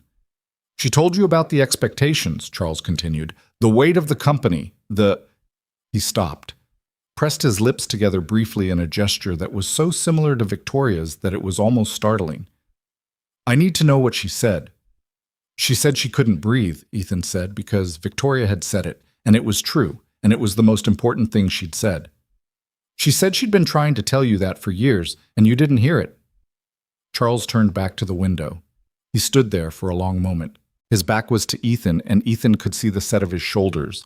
The same tension Victoria carried, the same practiced stillness over something that wasn't still underneath. "I heard it," Charles said finally, quietly. "I heard it, and I didn't know what to do with it." Ethan waited. A man spends his life building something, Charles said, still facing the window. And he looks at his daughter, and she is brilliant. More brilliant than he was at her age, more capable than anyone he's ever worked with. And he looks at what he built, and he thinks. He stopped. He thinks he's giving her something, not asking, giving. But she didn't want it, Ethan said. She wanted parts of it, Charles said. That's what made it complicated. She was genuinely good at it. She wasn't miserable every moment. She had things she cared about within it. But he exhaled slowly. The container was wrong, and I couldn't see the container. I only saw what was in it. Ethan thought about procurement jobs and delivery vans, about plans made with two people that stopped being plans when there was only one person left to carry them. That's an honest thing to say, he said. Charles turned from the window. He looked older than he had in the doorway, or maybe just less managed. She was gone for 6 months, he said. 6 months and we couldn't find her. Do you understand what that... He stopped, set his jaw. I have resources that most people can't imagine, and I couldn't find my daughter for half a year. Because she didn't want to be found, Ethan said. Yes. And have you thought about what that means? Charles looked at him. Not as a logistics problem, Ethan said. Not as a failure of the search. What it means that she ran far enough and carefully enough that you couldn't find her for 6 months. Charles was quiet. She's not careless, Ethan said. You know that better than I do, so if she stayed gone for that long, it's because she needed to be gone that long. The silence stretched. One of the security men shifted slightly near the door, and both Ethan and Charles ignored him. I failed her, Charles said. He said it the way a person said something they'd been running from for a long time and had finally stopped running from, so the words came out without drama, just landed flat and true. I failed her, and I don't know entirely where or how, but I know the fact of it. Ethan said nothing. There was nothing to say to that wouldn't be either too much or too little. What she found here, Charles said, looking around the apartment again. The small kitchen, the refrigerator with the drawings, the secondhand furniture, the window with the thin curtains.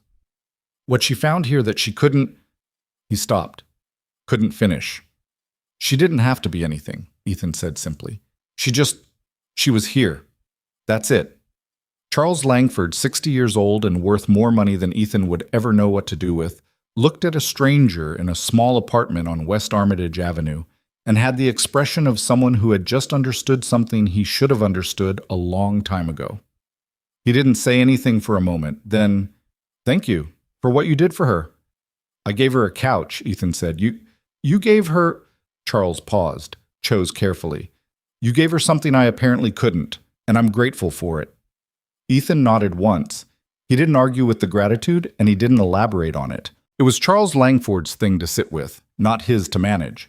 Victoria came back in from wherever she'd been. She'd gone to the kitchen while they talked. He'd heard her moving around. And she stood in the entrance to the living room and looked at her father, and her father looked at her, and neither of them said anything for a moment. It was the specific silence of people who have had a conversation and are now standing in the aftermath of it before the next thing begins. I'm not going back, Victoria said. Not the way it was. I know, Charles said. She blinked, like she'd prepared for an argument and the argument hadn't come. I know, he said again, more quietly. That's not why I came. I came because you were gone, and I needed to... He stopped, started differently. I needed to know you were alive. I needed to see it. Victoria's jaw worked. The thing she did with her eyes, the rapid blinking, the controlled not crying, happened, and this time she didn't fully manage it. She turned slightly away toward the window, pressing the back of one hand briefly against her mouth. I was alive, she said. I've been alive the whole time. I know that now, he said. I didn't always know that, and He exhaled. I'm sorry for the part I played in making you need to leave. It came out stiff. It was clearly hard for him to say, not because he didn't mean it, but because the muscles required to say it were underused, and the whole shape of the sentence was unfamiliar in his mouth. But it came out. He said it. Victoria stood very still. She started. I'm not finished, he said, and there was the authority again, but under it something that hadn't been there before. A tentativeness, almost. I've had 6 months to think, and I've made some decisions that I should have made earlier about what I was, about what I was expecting. From you. He paused. We'll talk. Not today, but I want to talk. Victoria looked at him for a long moment. He could see the calculation in her, the familiar careful assessment, weighing the evidence, deciding how much to trust. He'd seen her do it in the parking lot a week ago with a stranger. It was harder when it was your own father. Okay, she said finally. We'll talk. Something in Charles Langford's bearing changed. It was subtle, an almost imperceptible release in his shoulders, some held thing letting go. He nodded. He looked at Ethan one more time. Mr. Walker. Mr. Langford. I'd like to... Charles stopped, tried again. If my daughter is staying here for longer, I'd like to know she's been fine, Ethan said. She'll continue to be fine. Another of those brief, fast expressions moved across Charles Langford's face and was gone. Yes, he said. I imagine she will. He left. The security men went with him, and the footsteps went down the 3 flights of stairs that the elevator didn't cover, and then there was the distant sound of the front door. And then nothing. The apartment felt very large for approximately 10 seconds, and then settled back into its normal size. Victoria stood in the middle of the living room and looked at the door they'd gone through, and Ethan stood near the kitchen and looked at her. You okay? He asked. She turned around. Her eyes were red at the edges, but her face was characteristically composed over the top of it.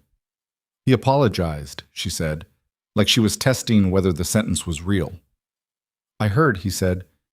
He's never... She stopped. In my entire life. First time for everything. That's very practical of you, she said, and it came out slightly cracked. Not quite a laugh, not quite not one. You want coffee? He asked, because he didn't know what else to offer, and coffee was a thing he could actually do. Yeah, she said, I really do. He made coffee. She sat at the kitchen table and he made coffee, and they didn't talk about Charles Langford for a little while, just let the event sit and settle the way big things needed to settle before you could look at them straight. The coffee was the same coffee he'd had every morning for 3 years. The medium roast from the grocery store 2 blocks away. Nothing special. He poured 2 mugs and put one in front of her and sat across from her, and they both wrapped their hands around the mugs, and that was enough for a minute.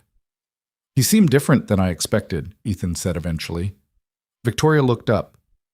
Different how? Less... He thought about it. I expected him to be a lot more certain of himself. He's usually much more certain of himself, she said. 6 months apparently does something to a person. She looked at her coffee. To both of us. He thought about what Charles had said at the window. The thing about giving versus asking. About the container being wrong. He thought about telling her and decided against it. It was between Charles and Victoria. He'd been a bystander to a part of it, but the part that mattered was theirs.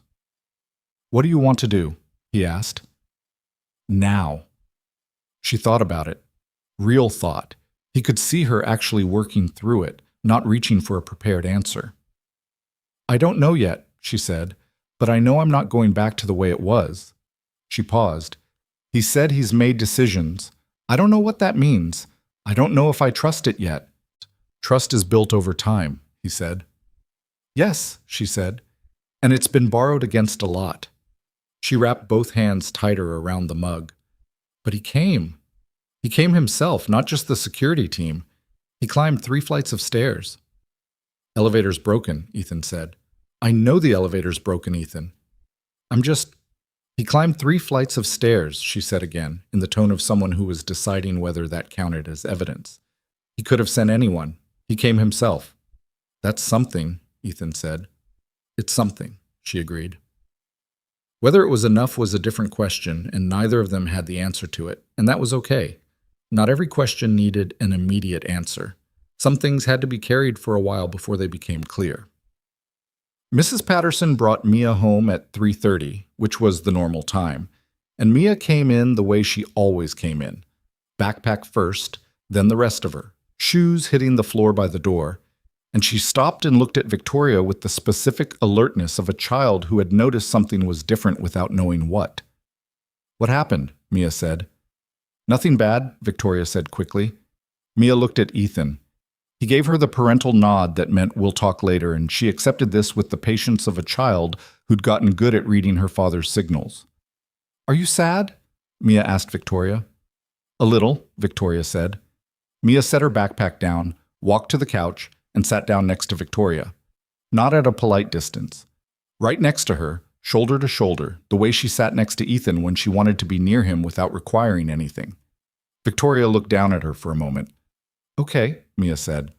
"That's okay. That's—" Victoria pressed her lips together briefly and looked up at the ceiling and did the rapid blinking thing, and this time she didn't quite manage it, not entirely, and a single tear made a quick line down her face before she caught it with the back of her hand, quick and businesslike. Ethan turned to the kitchen and started making the after-school snack and did not draw attention to what was happening on the couch. That evening, after Mia was in bed, they sat at the kitchen table again. It was becoming a location with its own meaning. The kitchen table at night, after Mia, with mugs of something warm. The place where the real conversations happened. "I should start figuring out what comes next," Victoria said. "Practically. She exhaled. "I've been hiding inside this week, and not thinking practically, and I need to start thinking practically." "Okay," he said. "I'm not going back to the position I had," she said, "but there are decisions that need to be made about the company, things that have been deferred. I talked to my lawyer again yesterday." She paused. "I need to go back to something.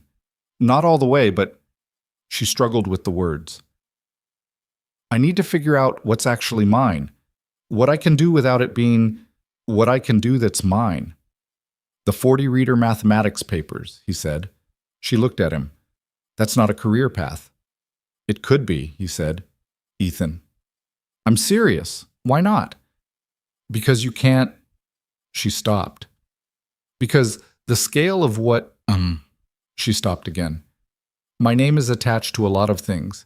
That has weight, that has obligations." "Does it have to?" "Yes," she said. "Not all of it is. Some of it is real. Some of what the company does is real and matters, and I walked away from it. And some things went wrong because I walked away, and that's—" She pressed her hands flat on the table. "I'm not a person who walks away from consequences." "I know," he said. "I need to find what it looks like," she said. "The version of this that's sustainable. That's mine. That doesn't—" She paused. "That doesn't consume everything." "What did it feel like, Brett?" he asked. "When it was consuming everything." She thought about it. Really thought, the way she thought about things when she wasn't managing the answer. "Like being cold inside a very warm room," she said finally. "You could see all the warmth. You could see other people feeling it, but you couldn't. It wasn't reaching you. And you couldn't say that because look at the room. Look how warm the room is." He sat with that. "You're warmer here," he said. It came out more directly than he'd intended. She looked at him across the table. The kitchen was lit by the overhead light, and the window showed the street and the city beyond, and she looked at him the way she'd been looking at him for days, the honest, direct look that had gradually replaced the managed one. "Yes," she said. "I am." He held her gaze. There were things in the space between them that had been building over the course of a week, slowly, not dramatically, the way real things built. He was aware of them. He suspected she was aware of them. Neither of them had named them. "I don't know what this is," he said. He gestured slightly. The apartment, the table, the two of them. "I'm not going to pretend I don't notice it, but I have Mia, and you have things you need to figure out, and I'm not—" "I know," she said. "I'm not either. I'm not—" She looked at her hands. "I'm not ready for anything I haven't decided yet. I've been running from decisions for 6 months. I need to start making them instead." "Yeah," he said. "But—" She looked up. This was real, whatever this was. This week. It was real. "It was real," he agreed. She nodded. Something settled between them. Not a resolution, not a conclusion, more like an agreement to let the question stay a question for now and not force an answer before it was ready. He did the dishes. She dried them. They didn't talk much while they did it, just the ordinary sounds of the kitchen, water, ceramic, the drying rack filling up. It was domestic in a way that had become natural over the week, so natural that it would require noticing to notice it. He noticed. The next 2 days had a different texture than the week before them. Victoria was on his phone more, calling her lawyer, he gathered, and once speaking quietly for a long time in a conversation she took to the far end of the apartment near the window, her voice too low to make out. She was working something out. He could see it in her posture, the active thinking that was different from the settled rest she'd been in earlier in the week. The relief of having nowhere to be had shifted into something more purposeful, more forward-facing. He thought about what that meant for the pull-out couch. He didn't think about it for too long. Thursday evening, she told him her mother was coming. He'd been putting Mia to bed, the usual negotiation, the usual eventual surrender, and when he came back to the kitchen, Victoria was at the table with a look that told him something had happened. "My mother," she said. "She wants to come." He sat down. "What did you tell her?" "That I'd think about it." She traced a line on the table with one finger. "My relationship with my mother is—" She paused. "She's not my father. The dynamic is different. She knew things were wrong for years, and she—" A pause. "She didn't act on what she knew, which I understand in some ways because she made her own choices about what she could manage. But I also—" "It's complicated," he said. "Everything about my family is complicated," she said tiredly. "Every single part of it has layers, and I've spent 10 years managing all the layers, and I'm very tired of it." "Tell her you need more time," he said. "She'll worry." "She can worry for a week," he said. "You've had a hard few days. Take the time you need." Victoria looked at him. "You make it sound simple." "It's not simple," he said, "but you don't have to figure it all out this week. Figuring out one thing at a time is enough." She was quiet for a moment. "What's the one thing this week?" He thought about it. "Whether you're okay," he said. "Everything else can wait." She looked at him with an expression that did the thing it had been doing all week, moving through its layers, the outer managed one and the more genuine one underneath, and landed somewhere quiet.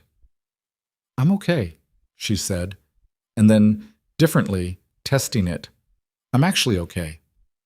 "Good," he said. He went to make tea, and she sat at the table, and outside the city did its nighttime settling, and in the bedroom Mia was asleep or close enough to it, and the apartment was warm in the October cold. Friday morning, Mia had the day off school. A teacher professional day, which Ethan had written on the calendar and then half forgotten about until Thursday. He'd arranged to swap routes with another driver, pushing his shift to Saturday, and so the morning opened up in a way weekday mornings didn't. Mia was thrilled in the specific way children were thrilled about disruptions to routine. Not because there was anything particular to do, but because the day was unscheduled, which felt like freedom. They ended up at the diner 4 blocks away. It was Mia's choice, made with the calm authority of someone who'd been thinking about the pancakes there for several days. The diner was the kind of place that had been the same since the 80s. Booths with red vinyl, a counter with spinning stools that Mia was forbidden to actually spin on, but tested constantly, a laminated menu that hadn't changed in years. Ethan had been going there since he'd moved to the neighborhood. The woman who worked the morning shift, a large, no-nonsense person named Dolores, had been bringing him coffee without asking since approximately his 4th visit. She brought 3 coffees today, looking at Victoria without comment, and Mia ordered the blueberry pancakes with the focus of someone placing a trade. "Better than mine?" Victoria said when the pancakes came. Mia took a bite, considered it with great seriousness. "Different," she said carefully. "Diplomatic," Ethan said. "Yours are better," Mia said to Victoria, and then immediately returned to the pancakes in a way that made clear she did not regret this assessment and was not available for further discussion. Victoria looked at her plate to hide whatever was happening in her face. They sat in the diner booth for 2 hours. Dolores refilled coffee without being asked, which was a particular skill Ethan had always appreciated. Mia went through 3 paper placemats doing drawings. The diner gave crayons, which Mia treated as a professional resource. And Ethan and Victoria talked the way they'd been talking all week, the conversation moving between easy and real, practical and not, the kind of talking that happened when two people had run out of surface-level material and were just talking now. "Tell me something about Claire," Victoria said, in one of the quiet stretches. "Something good." He looked at her. She met his gaze steadily, not with pity, not with the particular softness people deployed around grief as if it needed insulation, just asking. "She was a terrible driver," he said. Victoria blinked. "That's the good thing?" "No. Wait." He almost smiled. "The good thing is that she knew she was a terrible driver, and she owned it completely. She'd get in the car and announce out loud that everyone on the road should be warned. She'd narrate her mistakes in real time. That was bad. That was my fault. That was also my fault." He shook his head. "She had zero defensiveness about the things she was bad at. She thought defensiveness about your own flaws was... She thought it was a waste of energy." Victoria was watching him.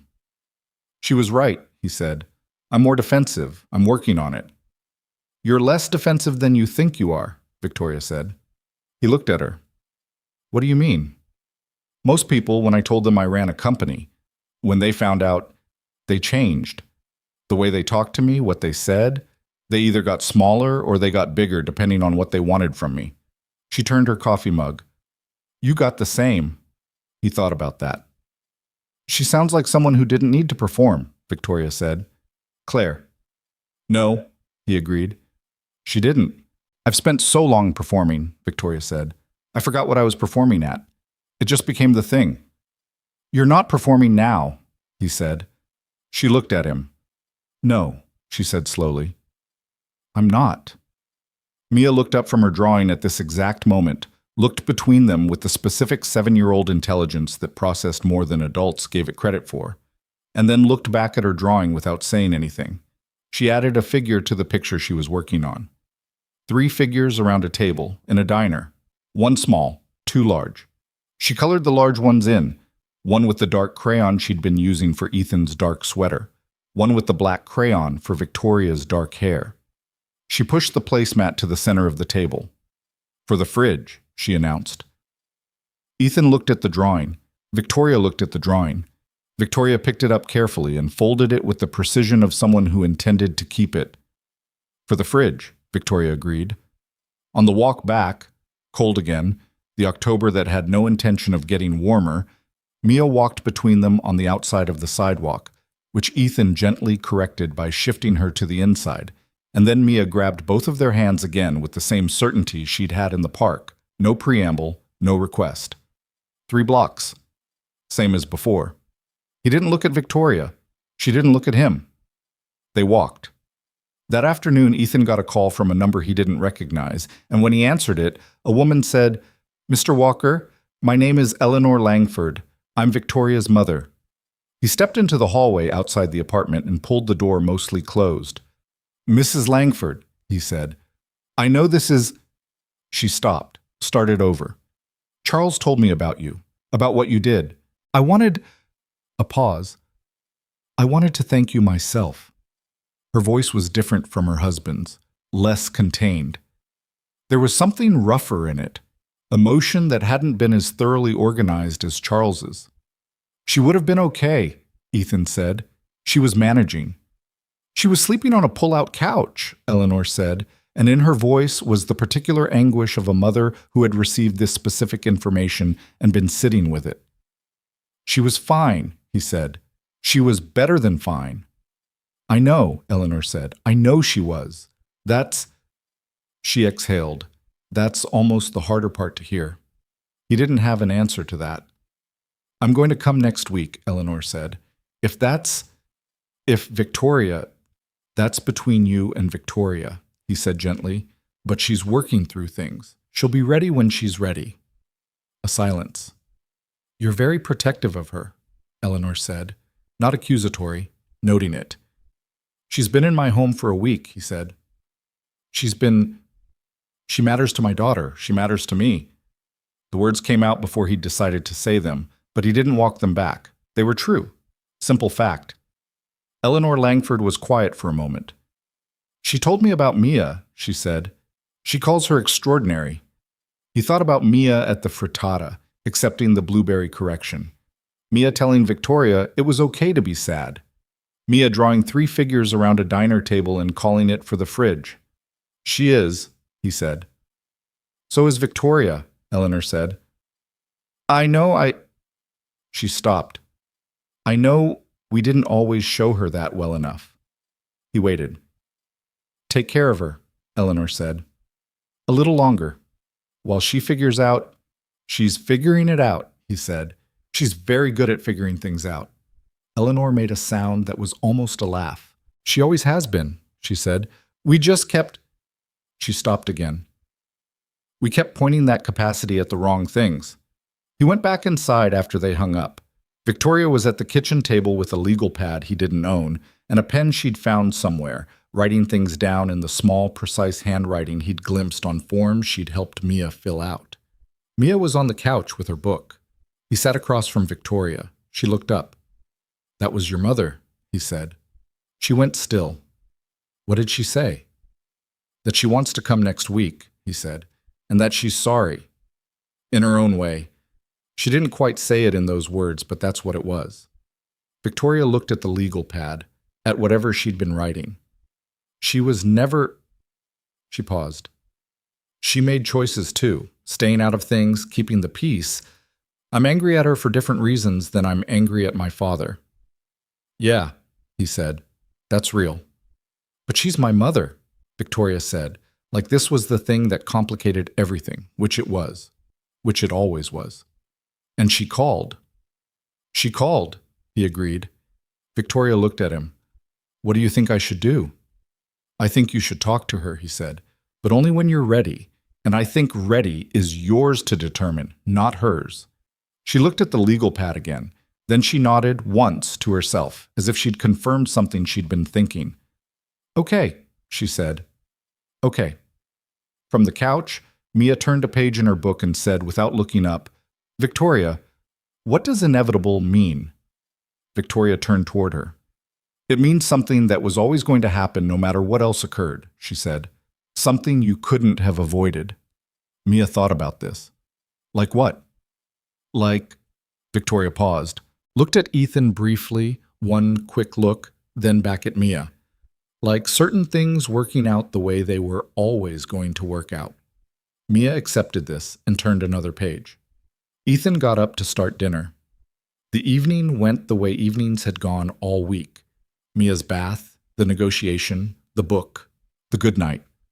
When he came back to the kitchen, Victoria had already made tea and his was waiting on the counter. He picked it up, drank. She's going to ask you to stay, he said. Your family. Back at the house. Back in that world. I know, Victoria said. What are you going to say? She wrapped both hands around her mug, thought about it honestly. He could see the honest thinking, the unmanaged version of it. That the world can be the same world, she said slowly. But I can't be the same person in it. She paused. Some things I'll go back to. Some things I won't. There are things I actually care about that got buried under everything else. She looked at him. I'm going to find those. And do those. And leave the rest. That sounds like a plan, he said. It's the beginning of a plan, she said. The middle is still unclear. Middles usually are. She almost smiled. You're annoyingly reasonable, you know that? My daughter says the same thing, he said. She means it as a criticism. I don't, she said. They stood in the kitchen with their tea. The apartment was quiet the way it was quiet after Mia went to sleep. That exhaled quality. The city moved outside. The building settled. Thank you, she said. Victoria? I know, she said, but I'm going to say it anyway. Thank you for the couch that leans to the left, and the bad coffee, and the ovenless oven, and Mia's horse tutorials, and all of it. She looked at him steadily. Thank you for treating me like a person and not a situation. He held her gaze. You made it easy, he said. You're a pretty good person. I'm working on it, she said. We all are, he said. She nodded, set her mug in the sink, said goodnight, and went to the couch that leaned to the left. And he went to the bedroom, and the apartment did what it did. Settled, quieted, held them both. He lay in the dark and thought about inevitable, about things that were always going to work out the way they worked out. He thought about a storm and a parking lot and a woman with a handkerchief, and about Mia's laugh, the real one, and about a frittata made without an oven and drawings folded carefully for a fridge they hadn't reached yet. He thought about the middle being unclear. He could live with that. For now, it was enough. Eleanor Langford arrived on a Tuesday. She called ahead, which Victoria had asked her to do, and she came alone, which Victoria had also asked, and she arrived in a car that she had the driver park 2 blocks away, which nobody had asked, but which suggested that Eleanor Langford understood on some level what kind of visit this needed to be. Not a production, not a retrieval mission, just a mother coming to see her daughter. Ethan made himself scarce. He had a shift that morning anyway, and he took it without rescheduling because the conversation that needed to happen between Victoria and her mother was one he had no business being adjacent to. He told Victoria he'd be back by 2. She nodded and didn't ask him to stay, which he took as a sign that she was ready enough. He thought about them during his shift. The 2 women in his apartment, in the kitchen where Eleanor had never been, and Victoria had spent a week and a half becoming something closer to herself than she'd been in years. He thought about what Eleanor would see. The drawings on the refrigerator, the cabinet arrangement, the frittata pan he'd bought specifically because the one he had wasn't quite the right size. The small evidence of a life that had made room for someone without requiring her to fit a particular shape. He came home at 2:15. The security car Eleanor had come in, he'd spotted it 2 blocks down, idling, was still there.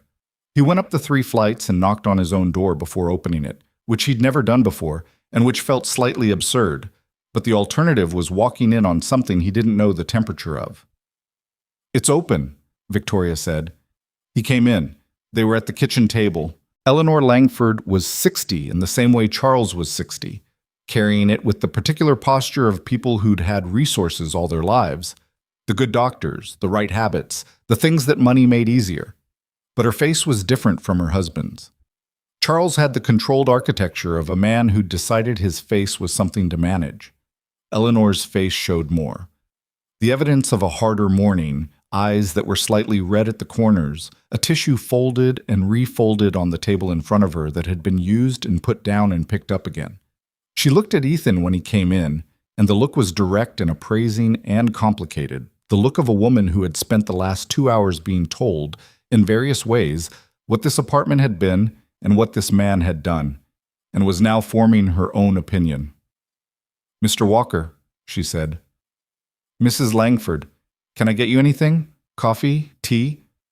"We've had tea," Victoria said. Her voice was steady, a different steady than the controlled one she'd started with a week and a half ago. More settled, less effort behind it. He sat in the armchair, the 3rd seat, the one that wasn't at the kitchen table, and let the room recalibrate around his arrival. "She was telling me about Mia," Victoria said. He looked at her. Something about the way she said it, the ease, the lack of caution, told him the last 2 hours had gone somewhere real. "What about Mia?" he asked. "That she sounds like Claire," Victoria said. "The way you've described her, the openness." He absorbed this. "She takes after her mom in most things," he said. "More than me." Eleanor was watching him. "Victoria says she's never once made her feel unwelcome," she said. "She doesn't know how," he said. "It's not in her." Eleanor's jaw worked slightly. "That's a gift," she said. "Some people lose it when things are hard." "She's had things hard," he said. "She didn't lose it." Eleanor nodded, and he could see the thing moving behind her eyes. The same thing that had moved behind Charles's eyes in the apartment 5 days ago. The same recalibration, the same painful arithmetic of working out what had been missed and when and how long. "Eleanor is going back this afternoon," Victoria said. "She has—" "I wanted to say something before I go," Eleanor said, and she was looking at Ethan, not at her daughter. "I know Charles thanked you, but I wanted to—" She stopped, restarted. "I was very frightened. For 6 months I was frightened in a way I didn't know how to carry. And knowing she was here, that someone," she pressed her lips together briefly, "that someone just let her be a person without needing anything from her. That matters to me." "She didn't need much," Ethan said. She mostly needed to rest. "I know," Eleanor said. "I know that now." And the weight of those three words, the now, the implication of the before, was something she was clearly sitting with and would be sitting with for a while. Victoria walked her mother downstairs. Ethan stayed up, giving them the stairs and the lobby and whatever needed to happen there without an audience.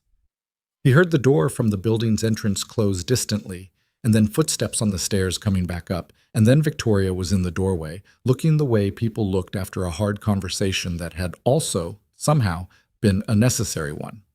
Wrung out, but not broken. "How was it?" he asked. "Hard," she said. "And, okay. It was okay." She came in and sat on the couch, not at the kitchen table, which was a different kind of sitting. The couch sitting was the processing kind, the sitting that didn't require anything. "She cried more than I expected. My mother doesn't cry." "She'd been frightened for 6 months," he said. "I know." Victoria looked at the ceiling. "I know I put them through. I know the 6 months was hard on everyone. I'm not—" She paused.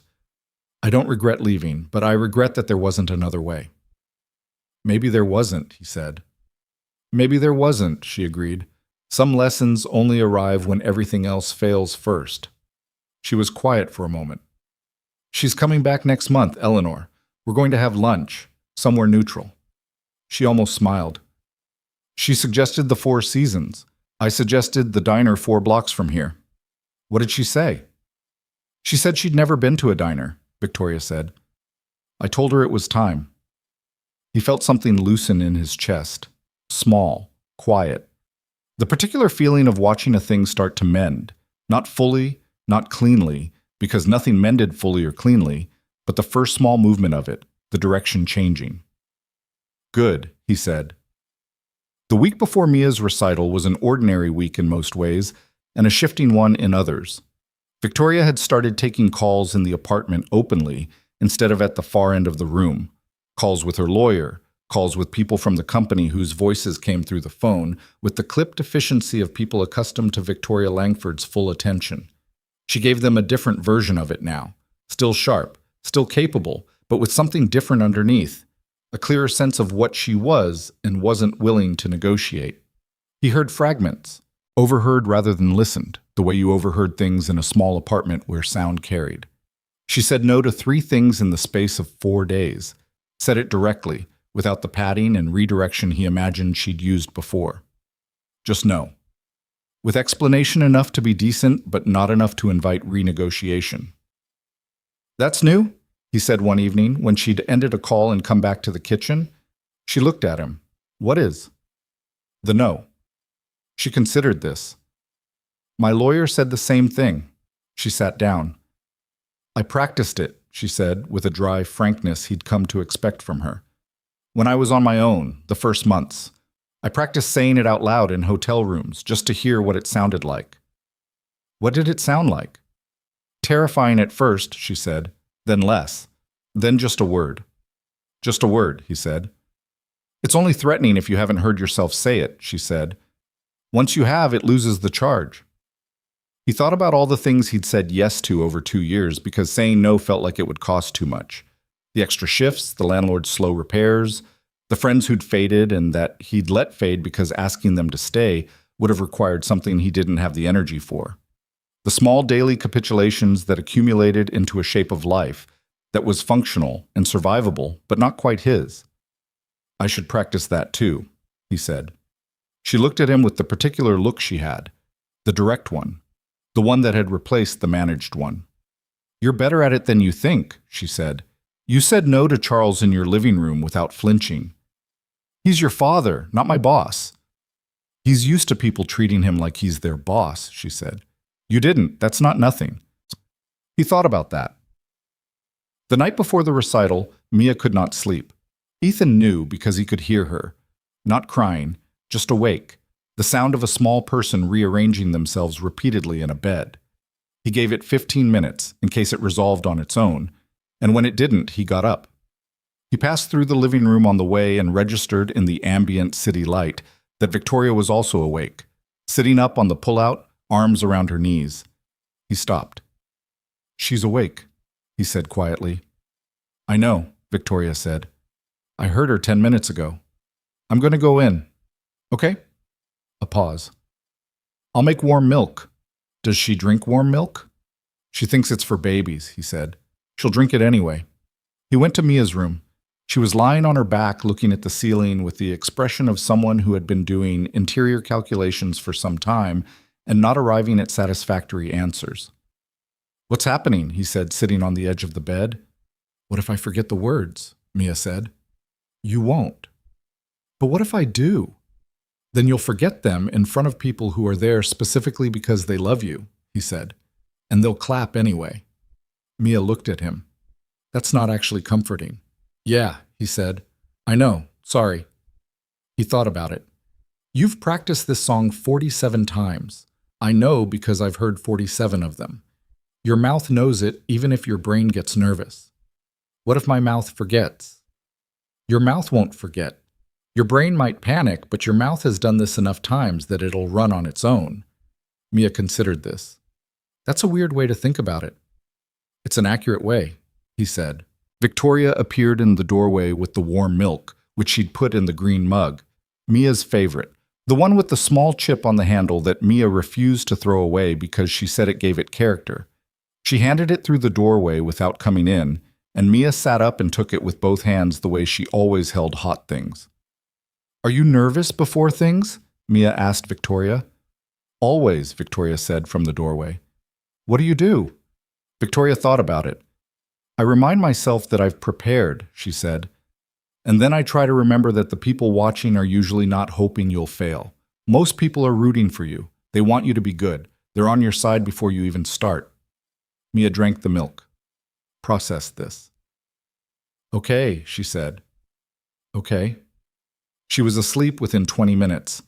Ethan sat with her until her breathing evened, then came back to the living room. Victoria had lain back down on the pullout. He stood in the entrance to the living room in the dark. Thank you, he said quietly. She asked me a real question, Victoria said. I gave her a real answer. He looked at her in the low light. You're good at that, he said. The real answers. I'm learning to be, she said. I was very good at answers that sounded real but weren't. He stood there for a moment in the dark, not quite wanting to end the conversation and not quite having the next thing to say. It was the specific feeling of two people who had been circling something for nearly 2 weeks and had not yet named it, and both knew they hadn't named it, and the not naming had its own weight by now. Go sleep, she said. She's going to need you at full capacity tomorrow. He almost said something. Let it rest. Good night, he said. Good night, she said. The recital was at Mia's school, in the gymnasium that doubled as an auditorium. The folding chairs had been arranged in rows facing a small raised platform that the school called a stage, and by 6:30 the chairs were mostly filled with parents and siblings and grandparents, and the particular energy of a room full of people who were there for one specific small person and trying to be politely supportive of all the other small people too. Ethan got there at 6:15, which meant good seats, third row, slightly to the left of center, which gave a clear view of the platform without being so close as to make Mia self-conscious. He'd asked Mrs. Patterson if she wanted to come, and she'd said absolutely yes, so she was on his right. He'd told Victoria the time and said she didn't have to come if she didn't want to, and she'd looked at him as if the question were slightly insane, and that was that. She was on his left. And then, at 6:20, Charles and Eleanor Langford came through the gymnasium door. Ethan saw them before Victoria did. He saw them and went very still, because this was not a conversation he'd been part of, and for a moment he wasn't sure what the temperature of it was. Victoria had known they might come. She must have told them, or allowed them to come. But seeing her father's controlled bearing and her mother's careful expression moving through a school gymnasium among ordinary families was something that required a moment of adjustment. Victoria turned and saw them. Her face did the thing, the layered thing, moving through its stages. Then she lifted a hand, just slightly, a small wave, and Eleanor's face changed completely when she saw it, and Charles nodded once with the kind of nod that was doing significant work. They found seats in the 5th row, to the right, close enough to see, not presuming to be next to her. You told them? Ethan said quietly. I texted my mother yesterday, Victoria said. Her voice was even. I said she could come if she wanted to. I didn't tell her to bring him. But she did. She did. She looked at the fifth row where her parents were settling into their chairs, her mother already looking for a program, and her father sitting with his hands on his knees, in the particular posture of a man who is somewhere unfamiliar and maintaining his composure about it. That's my mother, she said. She brings people. She thinks proximity solves things. Sometimes it does, he said. Sometimes, she agreed. She didn't seem angry. She seemed, he watched her profile for a moment, like someone who had decided to allow things to be complicated without requiring them to resolve immediately, which was different from how she'd been, which was new. The recital started at 7. 23 second graders in various states of costume and readiness, performing for a gymnasium of people who were variously charmed and distracted and proud and tired. The teacher, a young woman named Ms. Alvarez, who had the particular energy of someone who genuinely loved this job on most days, shepherded them to their positions with the calm efficiency of someone who had done this before and knew where the chaos lived. Mia was 7th. The waiting was worse than the thing itself, which was always true. Ethan sat through 6 performances with the low-grade tension of someone who knew the performance he was there for was still coming. Beside him, Victoria watched each child with genuine attention. Not performing attention, actually watching, the same focus she'd given Mia's drawings on the bedroom floor, what felt like a long time ago, and was only 2 weeks. When Mia walked to the microphone, Ethan stopped breathing for a moment. She was wearing the dress they'd picked out, the blue one, the one with the small white buttons that she'd insisted on because it had pockets, and her hair was in the 2 braids that Mrs. Patterson had done that afternoon, because Ethan's braiding was functional, but not, as Mia put it, really braids. She looked, from the 3rd row, very small and very serious. The specific seriousness of a 7-year-old taking something seriously. She found her father in the 3rd row immediately. He gave her the nod, the one that meant, I see you, you're good. And she gave a small nod back. Then she found Victoria. Ethan watched Mia find her, the small adjusting of her gaze from him to the left, and the thing that happened on Mia's face when she did. A settling, a kind of completeness, like a circuit closing. She started singing. She did not forget the words. Her mouth knew them, the way Ethan had said. The words came out clear and slightly too loud because Mia had one volume when she was committed to something and it was above average. The song was something from the school's approved repertoire, something about seasons changing, and in another context it would have been completely unremarkable. But in this gymnasium, on this night, with the folding chairs and the families and the fluorescent lighting that made everyone look slightly yellow, Mia sang it with the full investment of a 7-year-old who had decided this mattered and was going to make it matter. Ethan realized his eyes were wet when the song was about halfway done. He realized this in a detached way, noting it without moving to correct it, because the alternative was not watching his daughter sing, and that was not an option. He felt Victoria's hand find his, not dramatically, just her hand settling over his on the armrest between their chairs. Quiet, not asking anything, just there. He turned his palm over and she held it, and they sat there in the 3rd row of a school gymnasium and watched Mia sing.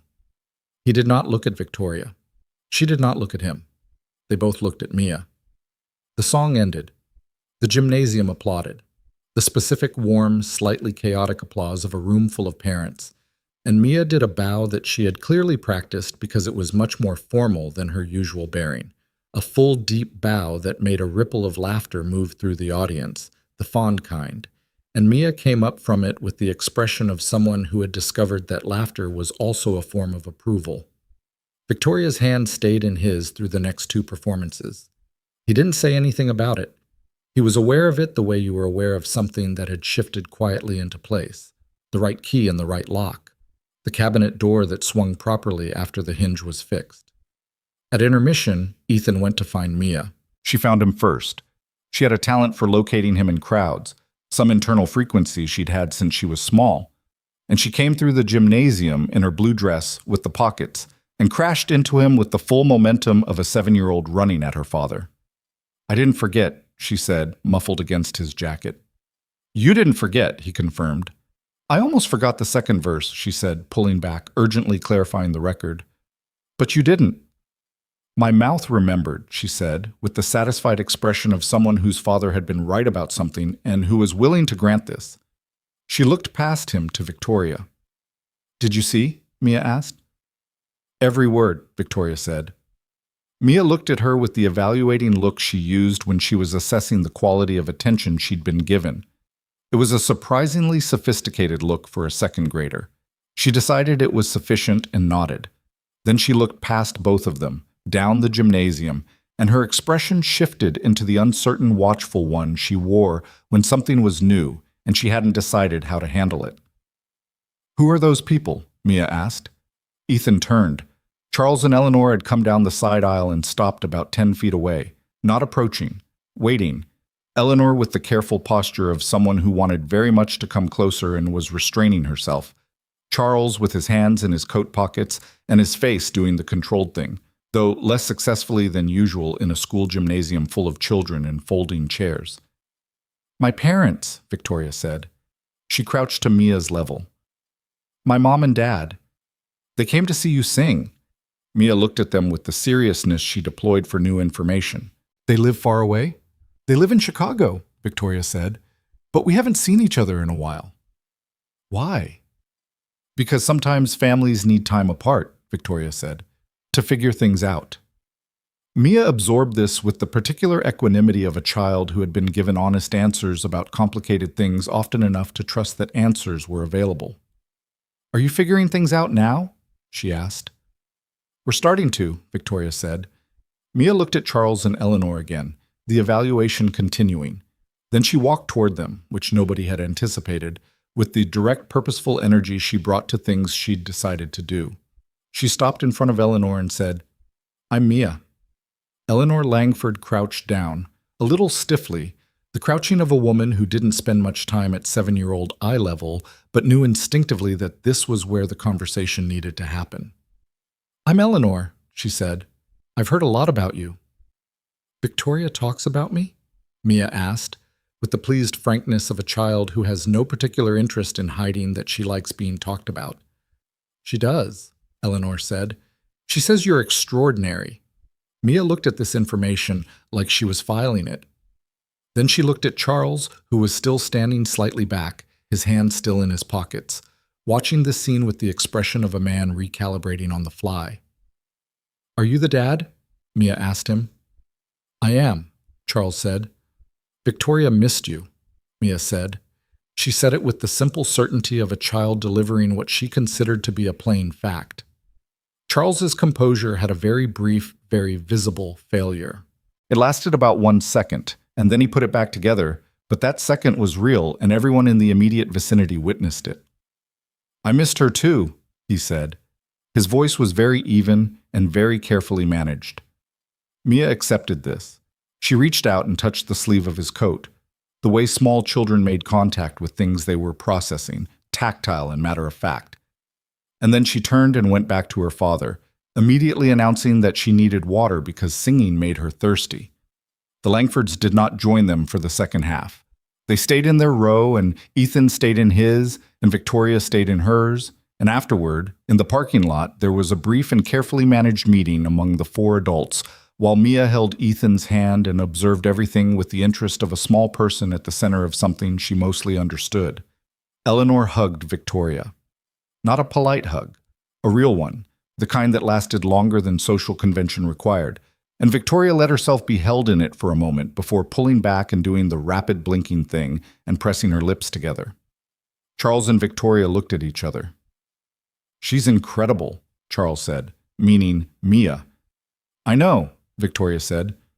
She told me you missed me, he said, not with surprise, with a kind of pain that was doing its best not to show. She says true things, Victoria said. Charles looked at her, then at Ethan, then back at his daughter. I know you need time, he said. I'm not asking I know you're not, she said. But when you're ready, he said, for the conversation, the real one. When I'm ready, she said. Yes. It wasn't resolution, it wasn't healed. 2 weeks of proximity and 3 conversations, and one school recital did not undo the accumulated weight of years, and everyone standing in that parking lot knew it. The Langfords had a long road, and so did Victoria, and the road ran in the same direction, but it was still a road that needed walking, step by step. And some of those steps were going to be hard in ways that couldn't be predicted yet. But Charles and Eleanor left, and Victoria stood in the parking lot watching their car go, and her face was not closed. It was open in the way that faces were open when something had moved, just slightly, in the right direction. Mia was pulling Ethan's hand. She wanted to know if they could get hot chocolate because she'd seen a place down the street, and she had performed, and she felt this entitled her to hot chocolate, a position she presented with considerable legal confidence. They got hot chocolate. The three of them sat in a small cafe 2 blocks from the school, in a booth near the window, Mia in the middle with her hot chocolate and the whipped cream she'd negotiated with the skill of a practiced 7-year-old, and Ethan and Victoria on either side. Mia was narrating the recital back to them with the particular energy of someone who had experienced an event and needed to process it out loud, who had been good, who had almost forgotten something, what the girl in the third position had worn, and whether those shoes were appropriate for a stage. Ethan drank his coffee and let the narration wash over him.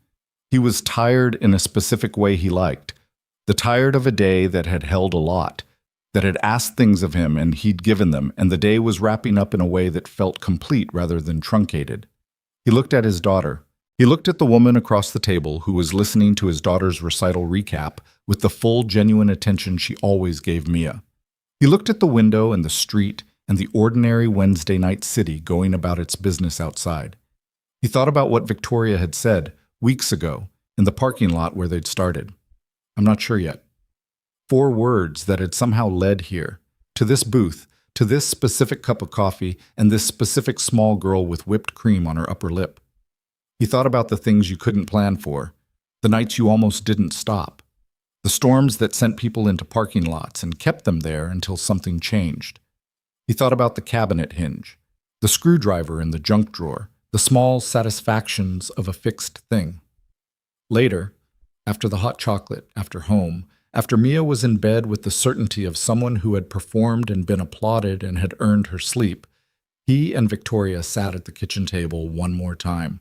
The familiar configuration, the mugs, the overhead light, the city outside. I'm going to get my own place, she said. He looked at her. He'd known this was coming, not with any specific information, just the sense that things were moving in that direction. She'd been on the phone with her lawyer more. She'd started looking at things on his phone when she borrowed it.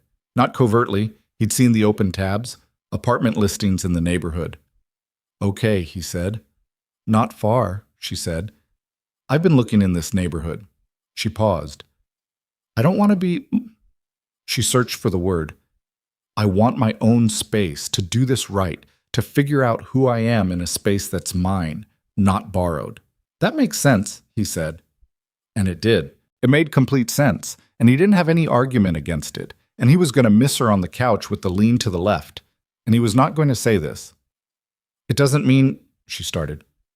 I know, he said. I'm not... She stopped. Tried again. I've been in someone's space for nearly 2 weeks, and before that I was running, and before that I was... She exhaled. I need to be somewhere that's mine, even temporarily, even just for a while. Victoria, he said. I know. You don't have to explain. She looked at him. I found an apartment, she said. A small one, 6 blocks from here. She paused. I wanted to tell you before I decided, not after. Why? Because your opinion matters to me, she said simply, and because Mia matters to me, and I wanted... She pressed her hands flat on the table. I wanted you to know I'm not going far. He held her gaze. 6 blocks is not far, he said. No, she agreed. It's not. He turned his mug. There's a Walgreens between here and there, he said, on Cortlandt. They have good coffee. She looked at him.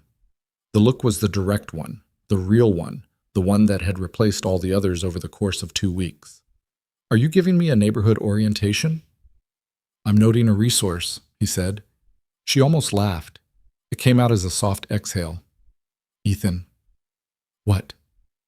Thank you, she said, for the 3rd time. I know you hate it. I don't hate it, he said. He stopped. Honest. I just don't need it. You don't owe me anything for this. I know I don't owe you, she said. That's not what thank you means. It means I'm grateful. It means what you did mattered. She looked at him across the table. You gave me 2 weeks. You gave me a place to stop running. You gave me your daughter, who is... She paused. Mia is the most honest person I've ever met. And she accepted me from the first minute without conditions. And somehow She stopped, composed herself. That did something I don't have the right word for. She does that, he said. It's her thing. She gets it from somewhere, Victoria said. He shook his head. From Claire. And from you, she said. Don't argue. He didn't argue. When are you moving? He asked. End of the week, she said. The apartment's available Thursday. I'll take it then. 3 days. He looked at the pull-out through the living room doorway, the lean-to-the-left pull-out that had held her for 2 weeks, and thought about how quiet the apartment would be Friday morning, how different the kitchen would smell, how Mia would look when she came out for breakfast and the couch was just a couch again. I should tell Mia tonight, Victoria said. Not in the morning. Tonight. Yeah, he said. She'll need some time with it. Victoria nodded. She stood up and went to the kitchen sink and rinsed her mug, the habit, the one she'd had since the first morning, and put it in the rack. She stood at the sink for a moment with her back to him, and he let her have it. Then she turned around. I want to ask you something, she said. Okay. When things are more settled, she paused. For both of us. When I have a space that's mine and you've had time to... She stopped. I want to ask you to have dinner with me, somewhere that's not this kitchen, with a reservation and a menu. She met his gaze directly. I'm asking now so it doesn't arrive as a surprise, and so you can say no if you want to. He looked at her. I don't want to say no, he said. She held his gaze. Something moved through her expression that was genuine and unguarded and had none of the layers he'd first met in a parking lot a lifetime ago. Okay, she said. Good. Good, he said. She went to tell Mia. He sat at the kitchen table and listened to his daughter's voice through the apartment. The first protest, sharp and immediate, the way Mia protested things that surprised her. And then Victoria's voice, low and steady, and then silence. And then his daughter's voice again, different in register, asking a question he couldn't make out. And then, quietly, Mia's laugh. The real one. He sat in the kitchen and let it fill the apartment the way it did, all the way to the edges. And he thought that some things you planned for and some things arrived in storms and found you in parking lots and slept on your pullout for 2 weeks and changed the frequency of your apartment and the sound of your daughter's laugh and the way you thought about what a life could hold. He thought about Victoria's word. Inevitable. He thought about the screwdriver in the junk drawer and the cabinet that swung right now and the small daily satisfactions of things that had been broken getting fixed, not all at once, not perfectly, but bit by bit, the way real things got fixed. He thought about Claire, the way he did still, almost every day, the specific texture of missing her, the thing that didn't go away and wasn't supposed to. He thought about her in the photograph on the bookshelf and the unguarded grin and what she would have said about all of this. He thought she would have laughed first and asked questions second, and had strong opinions about Victoria's frittata technique and told Mia that crying was not a thing to be ashamed of and somehow, in the particular way she had, made everyone in the room feel like the right version of themselves. She would have liked Victoria, he thought. The real Victoria. The 40-reader mathematics papers, and the handkerchief and the horse shading lessons, and the way she said no now, with the simplicity of someone who had practiced it alone in hotel rooms. She would have said, of course she ended up here. Where else would she have ended up? That sounded right. Thursday came, Friday came. The apartment got quiet in the specific way it got quiet when something had changed. Mia moved through the first morning carefully, checking the couch, checking the kitchen, with the deliberateness of someone taking inventory. She's 6 blocks away, Ethan said, the second time Mia looked at the pullout. I know, Mia said. And she's coming for dinner Saturday. I know, Mia said, slightly impatiently, because she was aware of these facts and she was not mourning the departure, just processing in the way she processed things, thorough and serious. She got her backpack. She put on her shoes. She paused at the door. "Daddy," she said. "Yeah." "Victoria's going to be okay," she said, with the calm certainty of a 7-year-old who had decided something and was stating it as fact. He looked at his daughter in the doorway, the purple backpack, the purple pencil case inside it, the blue dress not worn today because it was a school day and she was saving it, the braids that Mrs. Patterson had done because Ethan's braiding was functional but not really braids. "Yeah," he said, "she is, and so are we," Mia said. He felt something in his chest, the specific feeling he'd felt the first morning when Mia's laugh had filled the apartment, the one he hadn't had words for then and didn't have better words for now. Just that. Just the feeling of it. "Yeah, sweetheart," he said. "So are we." She went to school. He went to the window and watched her cross the street with Mrs. Patterson, the small figure in the October morning light, purposeful and sure. Then he went to make coffee. The kitchen was the same kitchen, same mugs, same cabinet arrangement, same frittata pan he'd bought that still hadn't been used for a second frittata, but that he kept because getting rid of it seemed wrong. The morning light came through the thin curtains at the same angle it always had. He poured his coffee, wrapped both hands around the mug. Outside, the city was doing what the city did, moving, building, carrying its millions of ordinary days in all directions at once. Somewhere 6 blocks north, a woman who had run from a life that wasn't hers was beginning to build one that was.